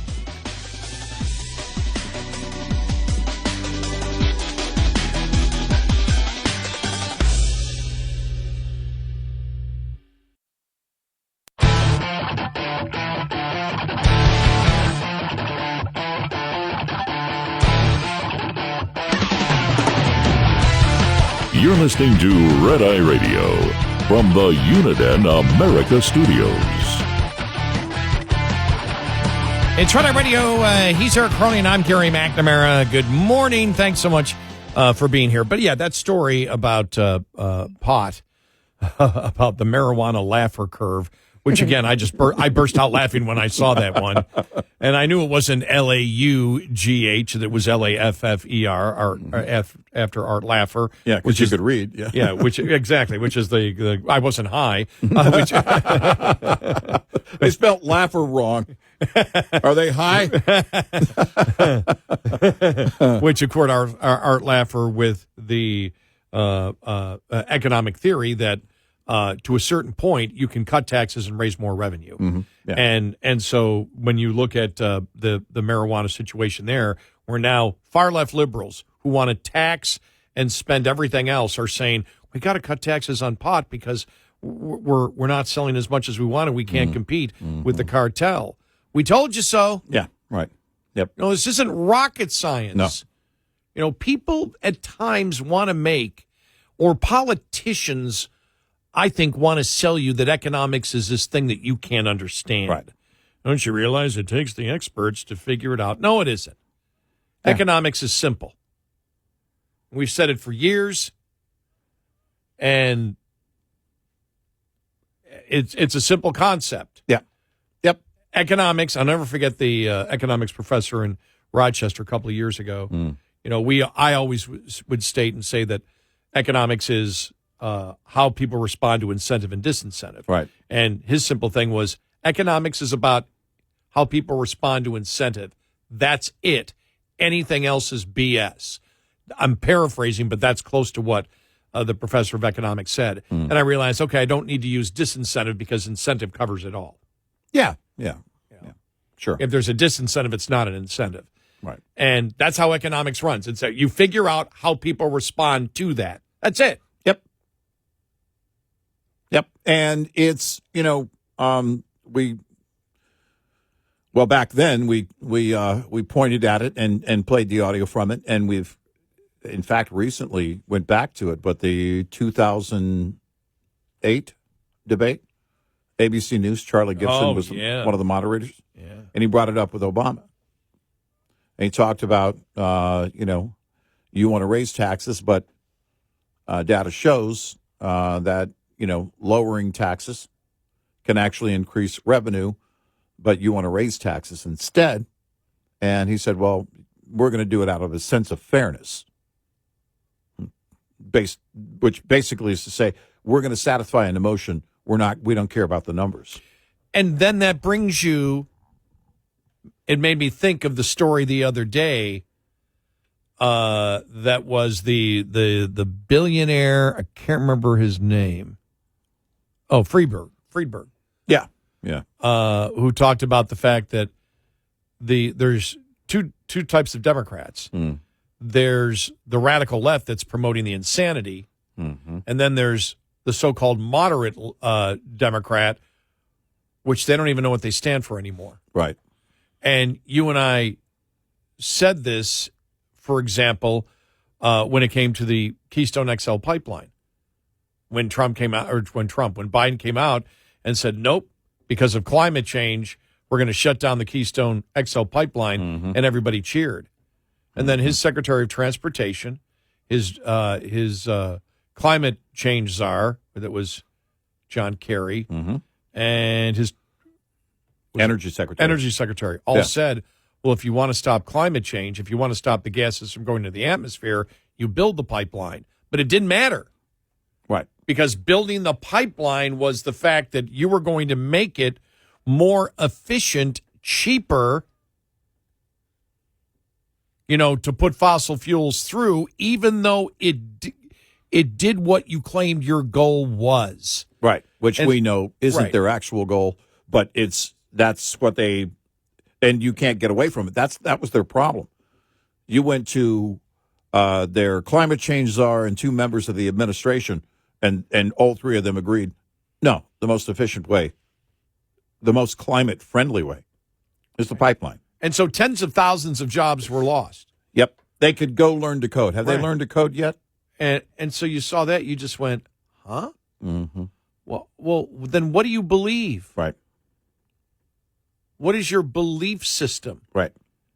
And, all these stories match up to you have a bunch of Democrats that don't even know what they believe anymore. Right. So many of them are acting on just emotion. We hate that guy. We hate his personality. And the incredible thing is, when you look back 100 years from now, when historians look back, they're going to say, well, we don't really know what happened. That Trump always held the same basic views and was loved by the left. Right. Loved by the left. Embraced by the left. And all the major things that he is promoting right now is what he has been promoting for half a century. Right. And he was adored. And he was absolutely adored by the left. It was the left because he was going on mainstream media. Yep. Maybe the only one in the mainstream media that didn't compliment him as much and ask him, when are you going to run for president because we need somebody like you, would be Larry King, because Trump insulted him because he had bad breath. Could you back up, Larry? Your breath is really bad. Has anybody ever told you that? You have really bad breath. Really? Yeah. Really. That actually happened. Wow. Oh my gosh. Yeah. It still is one of the funniest things you could possibly. But he was on talk shows everywhere, and inevitably, at the end of any given talk show, there was going to be a question. And that question is, you got to run. And if you do, what party would you run under? And so but he was adored by the left. He was a celebrity. Oh. Absolutely. I mean, that's the thing. He was absolutely adored. Right. Are you ready? I found it. Okay. Because in case the people, audio. we have to remember that a lot of people, they didn't hear it last time, right, whatever, right, or the thousands of times that we played it. So right, yeah. Here it is. All right. Do you mind if I sit back a little bit? Because your breath is very bad. It really is. Has this ever been told to you before? No. Huh? Okay, then I won't bother.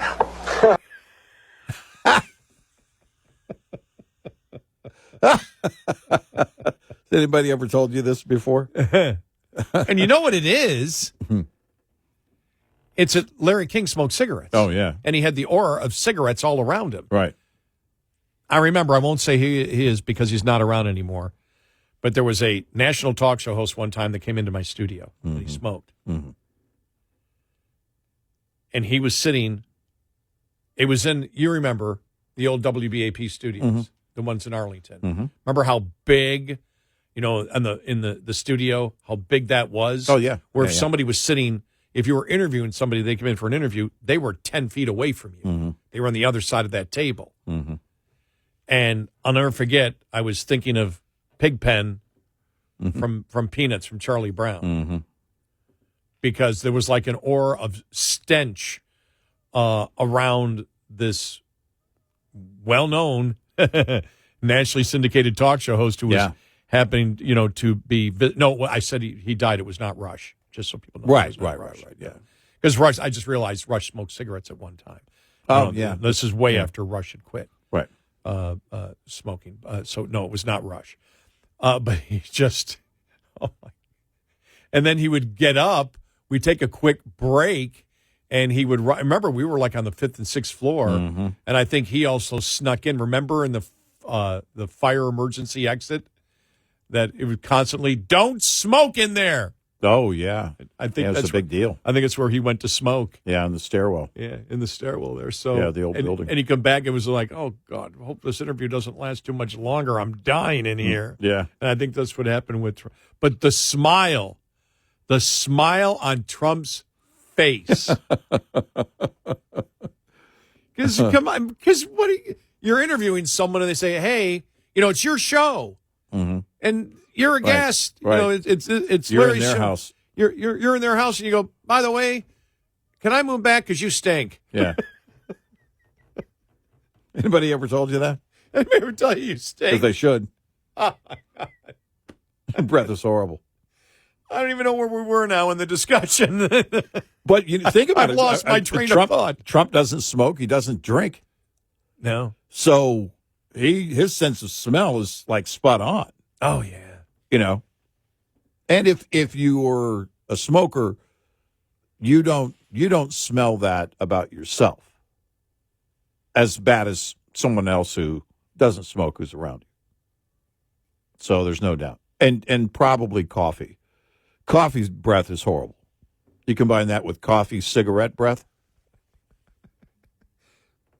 Look, if I'm sitting next to somebody on a plane, coffee cigarette. I'm going to request that the captain land immediately because I got to get off this aircraft. Well, remember when all you really did was smoke pot, and somebody who would go smoke a joint would come in to where your area was, and they would think nobody would know. You didn't know. Right.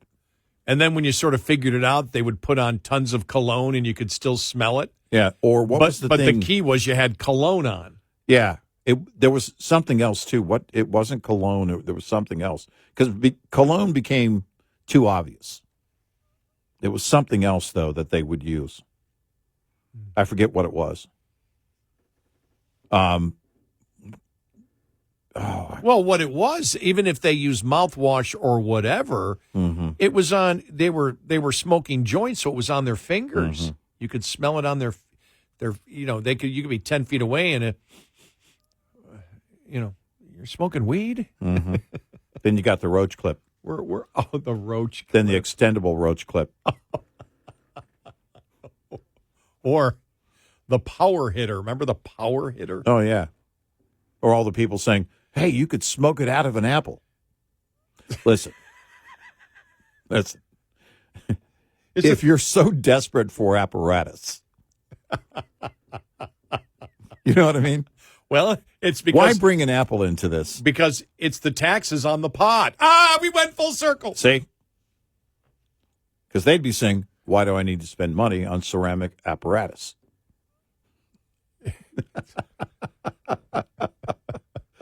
Yeah. It's a mess. Oh, my gosh. Yeah.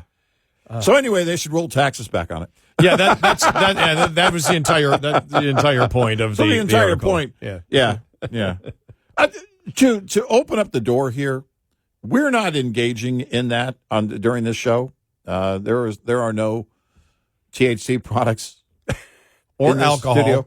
But Gary did bring in donuts. Yes, I did. Yeah, and I ate one, and I've got a really great sugar buzz going on right now. Oh, wow.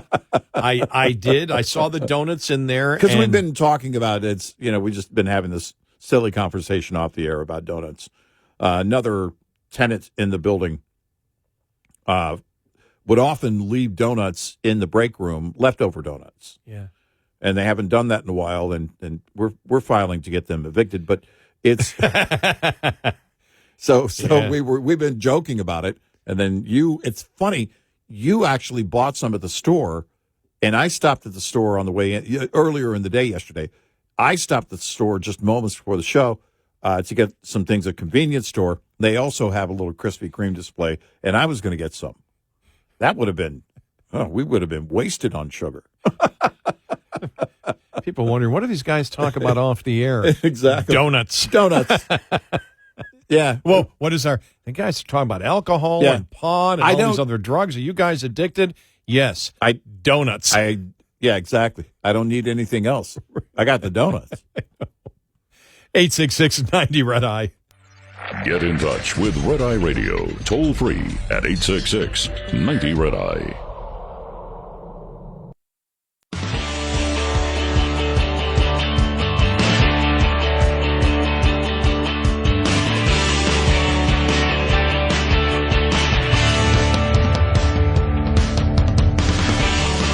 It's Red Eye Radio. We are Red Eye Radio. He's Eric Harley and I'm Gary McNamara. We're not it's. I need to get our pronouns correct here. Yeah. I know I'm upsetting our listeners by not getting our pronouns correct. Right. Yeah. Coming up following the top of the hour, Scott Jennings goes after Representative Crockett for her going after the fact that Governor Abbott of Texas is in a wheelchair. Yeah. And as he said, she tried to back off, but they have tweets of her doing the same thing against him in the past. Yeah, right. And we'll have that coming up here in a little bit. Also, Trump orders the FBI to declassify documents from Crossfire Hurricane investigation. It's going to be interesting. And you have a Democratic representative. I mean, this is not new news, but it's out there saying the Democrats don't have a plan for economic progress, which they don't. Right. And that still, to me, is the most interesting question.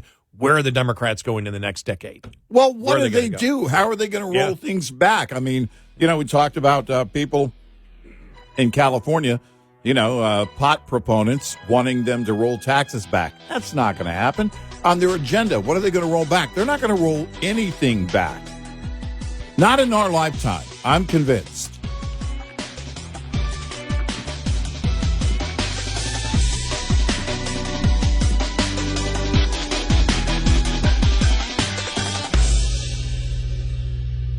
This is Red Eye Radio on Westwood One.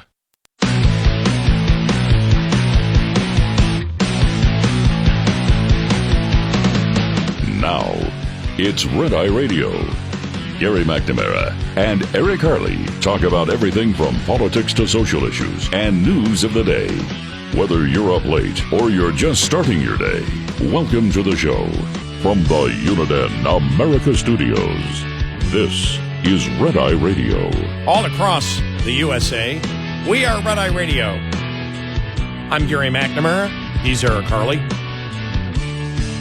We were talking about in California, they're looking to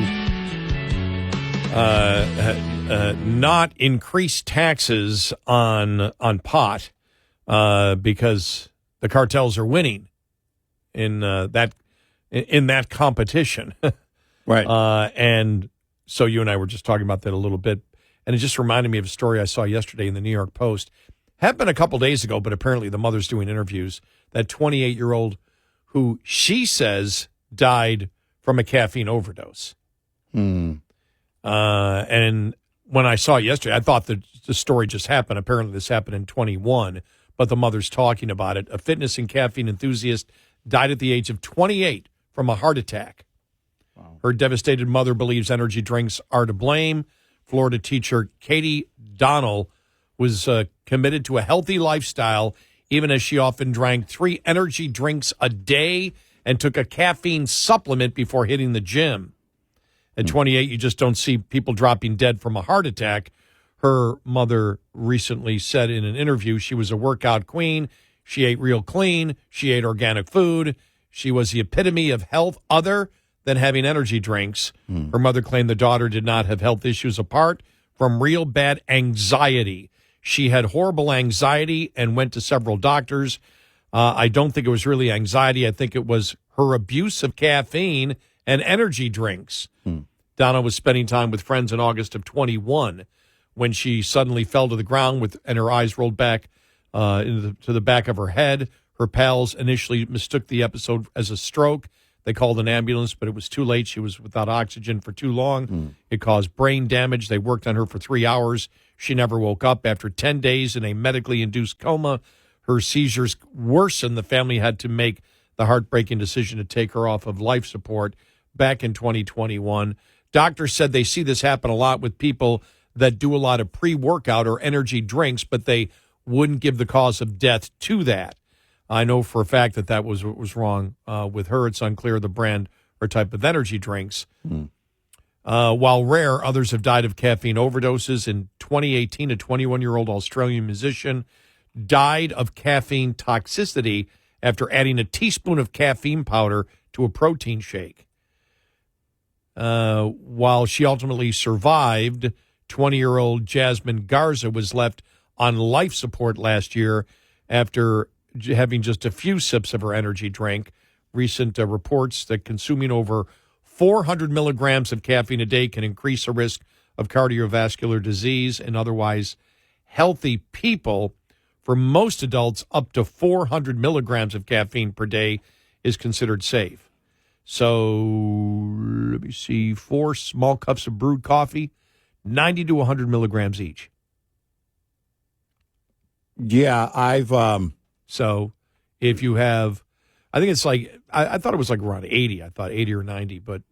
Yeah, So and it can be stronger, again, depending on the brew and right. all that. So you have 2 cups of coffee and you've reached 200 for, but if you spread it out, I mean, if you have it all at once, who knows? But that's the difference between energy drinks and coffee. If it's hot coffee, in today's world, we have to include iced coffee. I always tell my kids and now grandkids that I invented iced coffee because back in the day, I used to go for a run. I'd come home. I didn't want hot coffee after running in the Texas sun. I wanted something cold, but I wanted coffee. So I would pour it over ice, and my kids were small then. Ew. And now, of course, they pay $10 for one. But if you're drinking hot coffee, you're going to sip on it. So you're ingesting it slower. And if you have food, all of that matters as well. But with energy drinks or cold caffeine products, you tend to drink those faster. And if they have the same level of caffeine or higher, then, that's where that buzz comes in. And look, what did I see the other day? Was it a meme or something? It says, I don't drink caffeine for me. I drink caffeine for everybody that has to deal with me. So it's, and the point being, it's the old, I got to have my, don't talk to me before I've had my coffee thing and all of that. But when you get into the energy drink phase, because it's not slowing down, and I don't drink those on the regular because I don't need that kind of caffeine. I drink some coffee occasionally. Tonight, Gary brought donuts, so I'm drinking a little more coffee because I like a little black coffee with my donuts. But honestly, what are you, a cop? Yeah, what are you, a cop? Why are you asking so many questions about my donuts and coffee? Donuts with a cup. So I normally drink, I'll drink a diet soda sometimes, but the energy drinks for me are too much. And if I were to have one, I would have to sip on it because I just, the caffeine thing, I can't do the, gulp it down in 15 minutes thing. I turn into Beavis. Well, there I was driving. I was in Lincoln, Nebraska, driving across the country to the West Coast. Mm-hmm. And I was it was Lincoln, Nebraska. Yeah. And so I remember getting up real early, and I was moving to the West Coast. And so I was driving in my vehicle, and the van was behind me a day or two, whatever. But I'm in Lincoln, Nebraska, and I remember I just said, I'm not going to get a lot of sleep tonight, probably 3-4 hours. And, I bought some caffeine pills. Yeah. Oh, my God. I took off about 6 o'clock, and I was really, really tired. Mm-hmm. Even tried a cup of coffee, didn't work, going down the interstate. Mm-hmm. So I'm halfway, 3/4 across Nebraska, and I say, okay, I need to take one of these caffeine pills. Yeah. The worst kind of buzz you could possibly imagine. It was horrible. I had to, I remember getting into Wyoming, and I was going to drive all day, and it was, 12 o'clock, 1 o'clock in the afternoon, and I had to pull over. Yeah. I would have been, I think that if I would have been pulled over, probably I would have gotten a DUI. I've never had something that made me feel that bad and jittery, because I was really jittery. I don't remember how many milligrams was in that pill, but it was way more than my body could handle. And it was a jittery kind of. It's a concentrated form. You got that pill that's basically breaking down. Jeez. It's because I remember the caffeine pills, and I think they still sell them. I don't know, but they were. It's like the old aspirin, so they would, they kind of had that consistency, the over the counter stuff. So you take it and it breaks down pretty quick. The absorption rate of those is 100% in your body, and it's very fast. So that's like chugging, if it's 200 milligrams, 2 cups of coffee right away. Yeah, it was like, I remember going into the hotel room. They let me check in early. I do remember that. And I remember just laying on the bed. I could not fall asleep. I couldn't focus. Yeah. And I've never had that effect on coffee. Right. Or if I have, one of the super coffees that I'll drink once in a while. And that has like 160 grams or something. Milligrams, not grams, milligrams of like 2 cups of coffee. Right. And I'm fine with those. Does nothing to me. But that pill, I was completely fried. And I remember just laying on the bed for hours. And probably about 8 or 9 o'clock, after really 8 or 9 hours of this incredibly sick feeling, and, just was so jittery. I finally was able to get to sleep. But it was like, and I went, I'm done. Yeah. I've never had I threw out all the caffeine pills that day at the hotel, and I said, never, ever again. I couldn't drive anymore. I could not drive. I said, you've got to take yourself off the road. Right. You can't do it. So that was, 97, 20-something years ago? Right. So never make that mistake again. I will sleep. I will get my proper sleep, or I will not drive. Right, yeah. But yeah, caffeine pills. And I just thought about it when we were talking about the taxes on pot in California. I'd seen that story and figured I'd bring that up going, that's worst thing ever.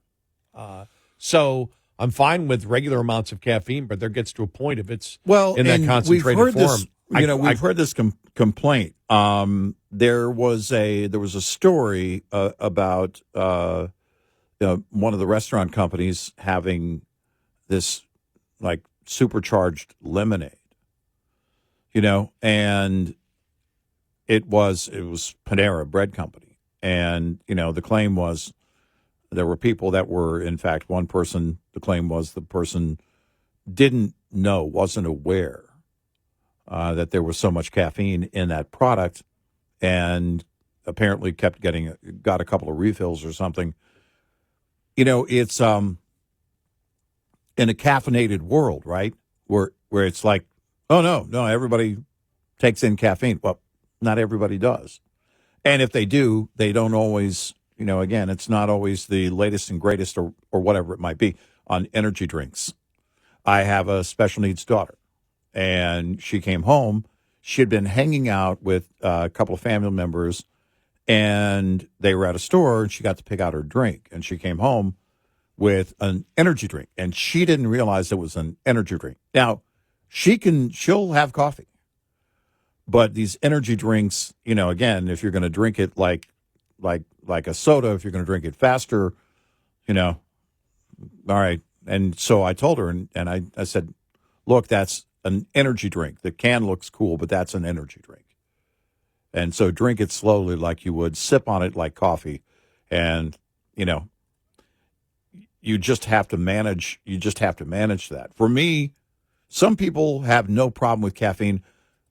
I know people, in fact, I worked for a guy, radio station owner, 108 degrees outside. He's sipping black hot coffee in his office. Well, he's a Texan. Yeah, exactly. And an old oil guy, too. I don't know. Oil investment I get. Radio investment. So that's the only thing I questioned about him. But, he was, and then you'd call him at home if you ever had to, and heaven help you if you had to. His wife would answer the phone. He'd be out there working with weights. And this guy was 80, 82. He was doing his weight workout, probably because of the coffee. But he loved coffee, and he told me, he goes, I can go to sleep, drink a cup of coffee and go to sleep. There are people that can do that. I'm not one of those people. In fact, I got things going on. Heading out to the Mid-America Trucking Show in Louisville today on a plane. The show is at the Kentucky Expo Center. By the way, if you're going to be there in Louisville, come see us. We're going to be floating all around the place, but just go enjoy the show and have a good time. And I get on a plane later today, but there probably won't be much sleep between now and getting on the plane this afternoon. It's just, again, you kind of have to manage that caffeine level. Don't know what's accurate here in this story. I know people who drink a ton of energy drinks, can't start their day without one, but I'm not one of those that can do that. 866-90 Red Eye. Brought to you by Hot Shot Secret. Hi, I'm Jen Loomis, a transport safety expert at J.J. Keller, and I'm here to share a tip on roadside inspections. Once a roadside inspection is completed, the officer will close it out, which involves the officer writing or typing up the report. The more the officer found during the inspection, the longer this will take. If violations were discovered, most officers, as a courtesy, will explain the violations to the driver. If there were any out-of-service violations, the officer will normally explain what must be done to get the out-of-service order lifted. Drivers need to be very attentive during this part of the inspection. The driver also needs to read and understand the complete inspection report. After receiving the inspection report, the driver has 24 hours to get the roadside inspection report to the motor carrier. If the driver will not be returning to a company facility within the next 24 hours, the driver needs to know to get it on the way to you via email, mail, or fax within 24 hours. This tip was brought to you by J.J. Keller & Associates. Visit us at jjkeller.com. We'll be right back with more Red Eye Radio with Eric Harley and Gary McNamara.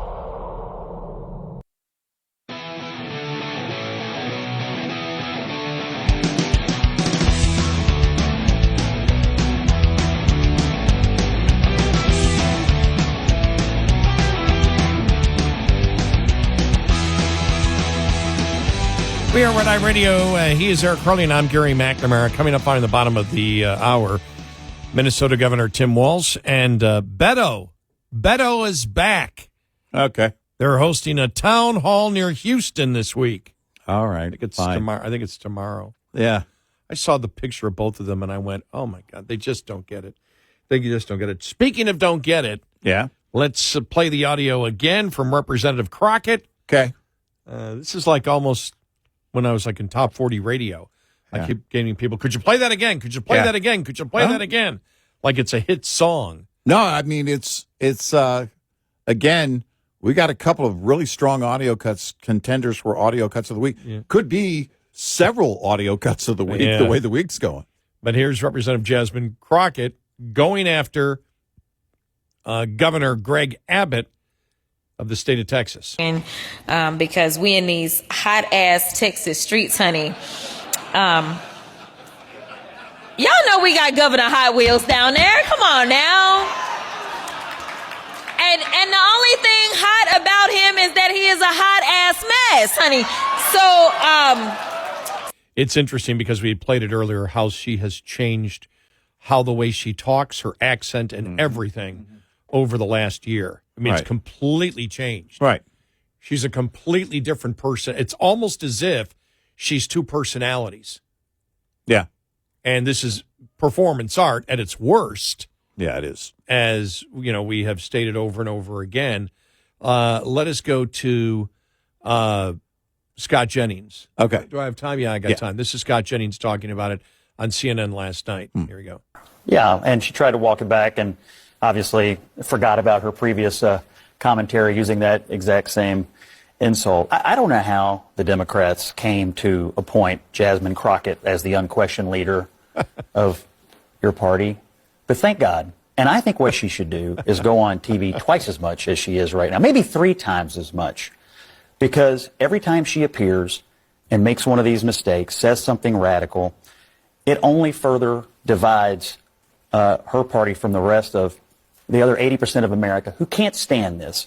But the problem is there's an audience for it. I heard Jimmy Kimmel's audience cheering on Tesla vandalism. I hear the Daily Show audience cheering on attacks on Elon Musk. I hear the human rights audience cheering on an attack on a man in a wheelchair. And I realize this is what the left has become.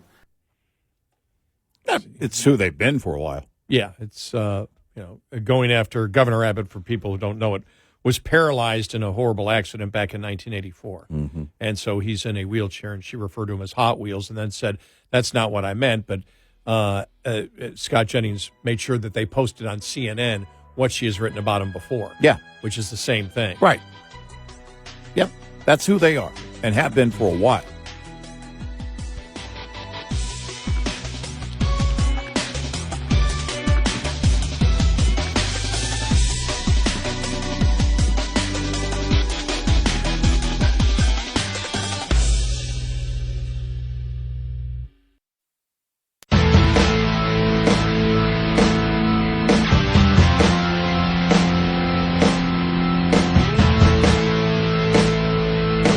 Catch all 5 hours of the show live every night on the Red Eye Radio app. Available in the App Store.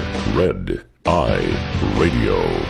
And he is Eric Harley, and I'm Gary McNamara. Welcome and good morning.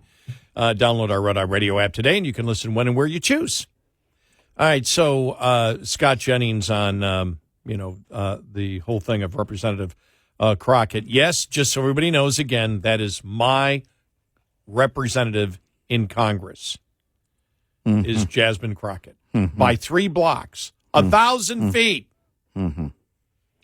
I'll be riding my bike later on, and when I jump on my bike 30 seconds later, I'm out of her district. But I cannot put my house on wheels and move it. But that's okay, because I will say this.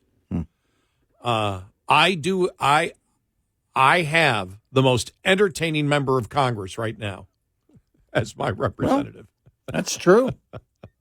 That's true. What a nut.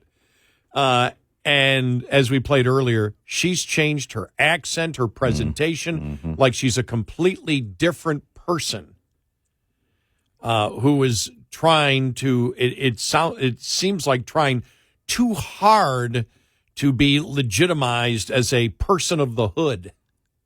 Yeah, right. Is what you get out of it. But what she said about Governor Abbott, and Abbott came out and just said, it's all they got. It's all they got. All they got's hate. Yep.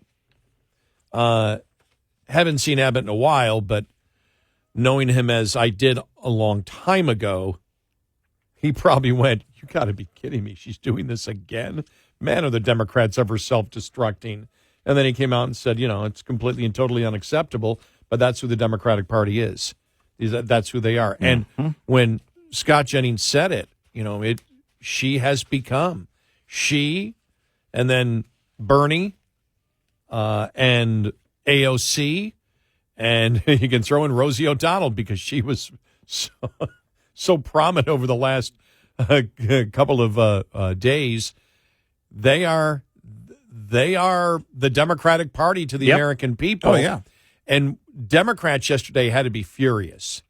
I think some Democrats will turn on her because they thought they were going to have incredible momentum about the whole Signal scandal about the attack on the Houthis.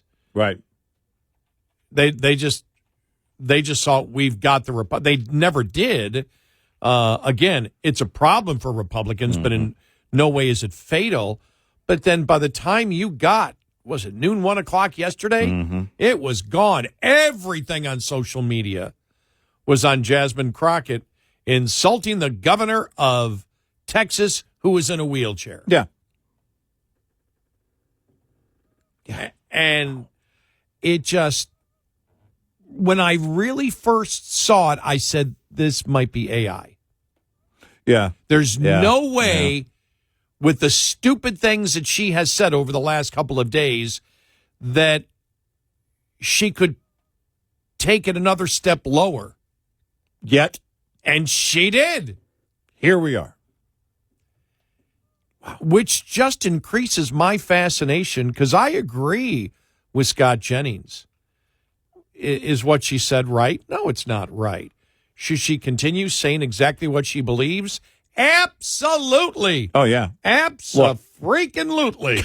This, sorry, but this, on a personal level, does not bother Greg Abbott. No. He understands who the left is. Yes. And if you know his story, including the tragic accident that left him partially paralyzed, then and then his rise to become an outstanding governor of the world's greatest state. See, I didn't say country's greatest state. It's the world. It's the greatest state in the world. It's because it is. And it's just, it's an incredible story, but this guy is made of meaningful stuff, and stuff like this doesn't bother him. This doesn't. No. This isn't going to. No. He's shaking his head. Well, here they go again.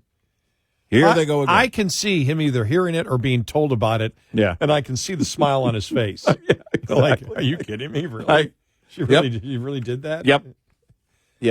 And, now there's the push to censure her in the House. Right. And I think they're going to go through the vote to do it because they want as much publicity. The Republicans want as much publicity as they can get out of this. Yes. Because as Banya would say to Jerry, this is gold. Oh, yeah. And you put that on top of, and I'm so glad that Scott Jennings brought up everything that has happened this week. That the nightly shows, Jimmy Kimmel, the Daily Show. Yep. They're laughing at the Teslas being blown up. People being attacked in their Teslas. Right. The crowd, we played one the other night from the Daily Show. The crowd's cheering. They're laughing. They think it's great. Yep. And you put that on top of the death of the healthcare CEO a couple of months ago. The murder of him and the same thing that happened. Well, okay, we can justify this. AOC's comment. What the hell are you talking about? I mean, it shows you how crazy the mainstream of the Democratic Party has become. How angry, how full of hate, how full of rage that they are on a consistent basis, and it keeps they keep hammering it home every day because they think, this is the incredible thing, Eric, they think this is a winning philosophy. No, they do. They really do. No, I mean, it's you wouldn't do it otherwise. When you hear her talk, she really, she's center stage. This is working. My profile is moving further and further upward. Well, okay. If this is the kind of attention you want. You know, we said for a long time, a lot of people, on the left, we watched it happen over and over where, like a senator in a really safe state believes they can get away with being radical, because they're safe in their state, right? Or in their home district if they're in the House, very liberal home district like the one you live in. And it's, they don't care. They don't care. Their popularity is on the rise. People are talking about them. They don't care. They don't care. Do you care about the fallout on your party? Of how this makes your party look?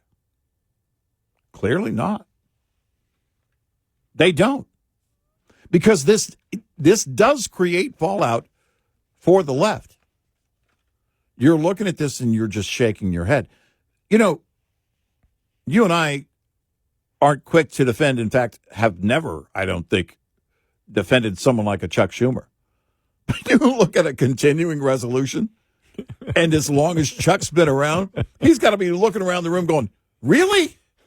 Really? This is what killed my political career? Because do the math. A continuing resolution? Were the Democrats was the GOP going to back off? No, they pushed it into the corner, knowing the Democrats had two choices. Close the government down indefinitely after screaming about how the world ends when the government shutdown happens.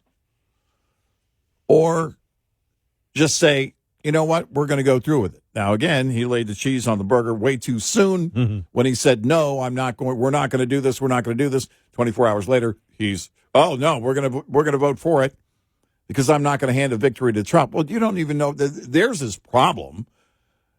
But you're looking around at a party going, this, because I do believe those that have been in the party a little bit longer, I don't know about Schumer. Look, they're all radicals, but you look at like Rahm Emanuel, the former king of Chicago, former chief of staff for Barack Obama when he was president, is now, gearing up for a run. And the idea is, well, he can be more of a moderate. But it's this idea that these Democrats look and say, even some that, want to run for office or might be in office now, are looking at this going, we can't, these radicals are crushing us. We're not going to, this is further and further on the downside for the party overall. Well, I think that you had Democrats that were furious because of the immediate impact of this. When you had, and we mentioned this earlier, Trump came out and said, no, we know who did it. With the whole, I can't think of the name of it here. The signal scandal. Yeah. Of the operational plans for what they had planned on doing, and the discussion about whether they should do it or not with the Houthis over in Yemen. And Trump came out and said, no, we know who it is. I believe it was, one of his Waltz's assistants, and it was a mistake. And then Waltz is out there all day saying, we don't know what it was. And we're like, the Democrats are salivating going, wow, the right hand doesn't know what the left hand's doing. We got him. And all of a sudden that video came out, I don't know, a little afternoon yesterday, destroyed everything, destroyed their momentum. Now, they weren't going to get what they thought they were going to get, right? That this was going to have permanent damage on the Trump administration, because it's not. Right. But the fact is they finally had something. They thought they had something. Yeah. And she just blew it apart. Yep. And the funny thing is, she was speaking to the Human Rights Council. Yeah. And then insulting a guy who is paralyzed and in a wheelchair. Right. Just amazing. You can't make this stuff up. And so you look at it and you say, on so many of the issues, it's 80-20 for Trump. Mm-hmm. And then, this thing comes out at Governor Abbott, and you're just like, they will never get it. They just will never, ever get it. They won't. It's just, I'm in awe of their incompetence to run a political party. Yeah. With any type of effort to bring unity forward. Now, I'm speaking as somebody, this is me putting in my political consultant hat. I'm glad they're doing it. But if I'm a political consultant and they're paying me, I'm screaming at them. I'm telling them, I'm not going to work for you people anymore because you're completely clueless. You're living in some kind of bubble. You feel safe inside this bubble of wherever you are at that moment with people that are yes men and yes women, and you think you can say anything. You forget there's an internet. Mm-hmm. And you say incredibly stupid things, and then you got to back off. Right. You got to keep backing off, but then you say another stupid thing the next day. I have no idea where they go. No idea where they go now. No idea. Yeah, I don't, because they won't stop doing things like this. Because, again, Crockett and others like her believe this is, again, how we raise our own personal profile. They're in it for themselves. They're trying to rise as a star. Well, you're doing damage to your own party. If not short term, I think it does short term in this case, but certainly overall long term. And you can't repair that. It makes you wonder, do they have somebody primary against her? Abbott said it's another day and another disaster by the Democrats. The reality is they have no vision, no policy. They have nothing to sell but hate, and Americans are not buying it, he said in an interview on Fox News. Yeah. And then you saw her excuse. I was thinking of planes, trains, and automobiles he used to transfer migrants into community. It's like, shut up. Don't dig a bigger hole. Right.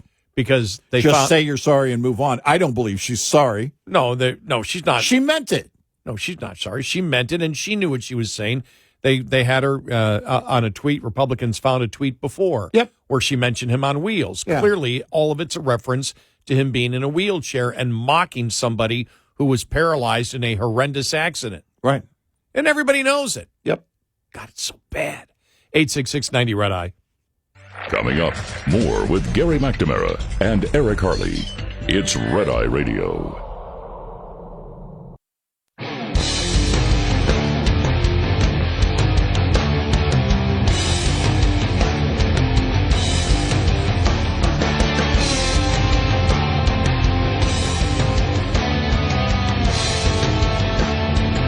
It's Red Eye Radio. He is Eric Harley, and I'm Gary McNamara.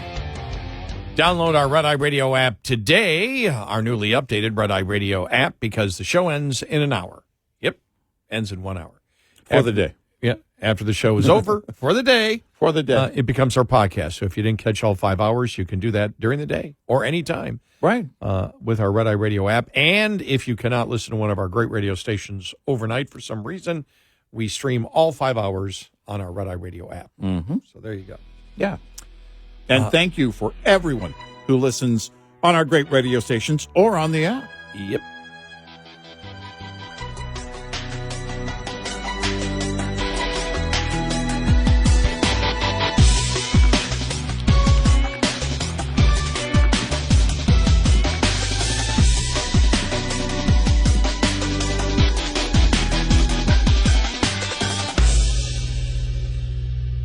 This is Red Eye Radio on Westwood One.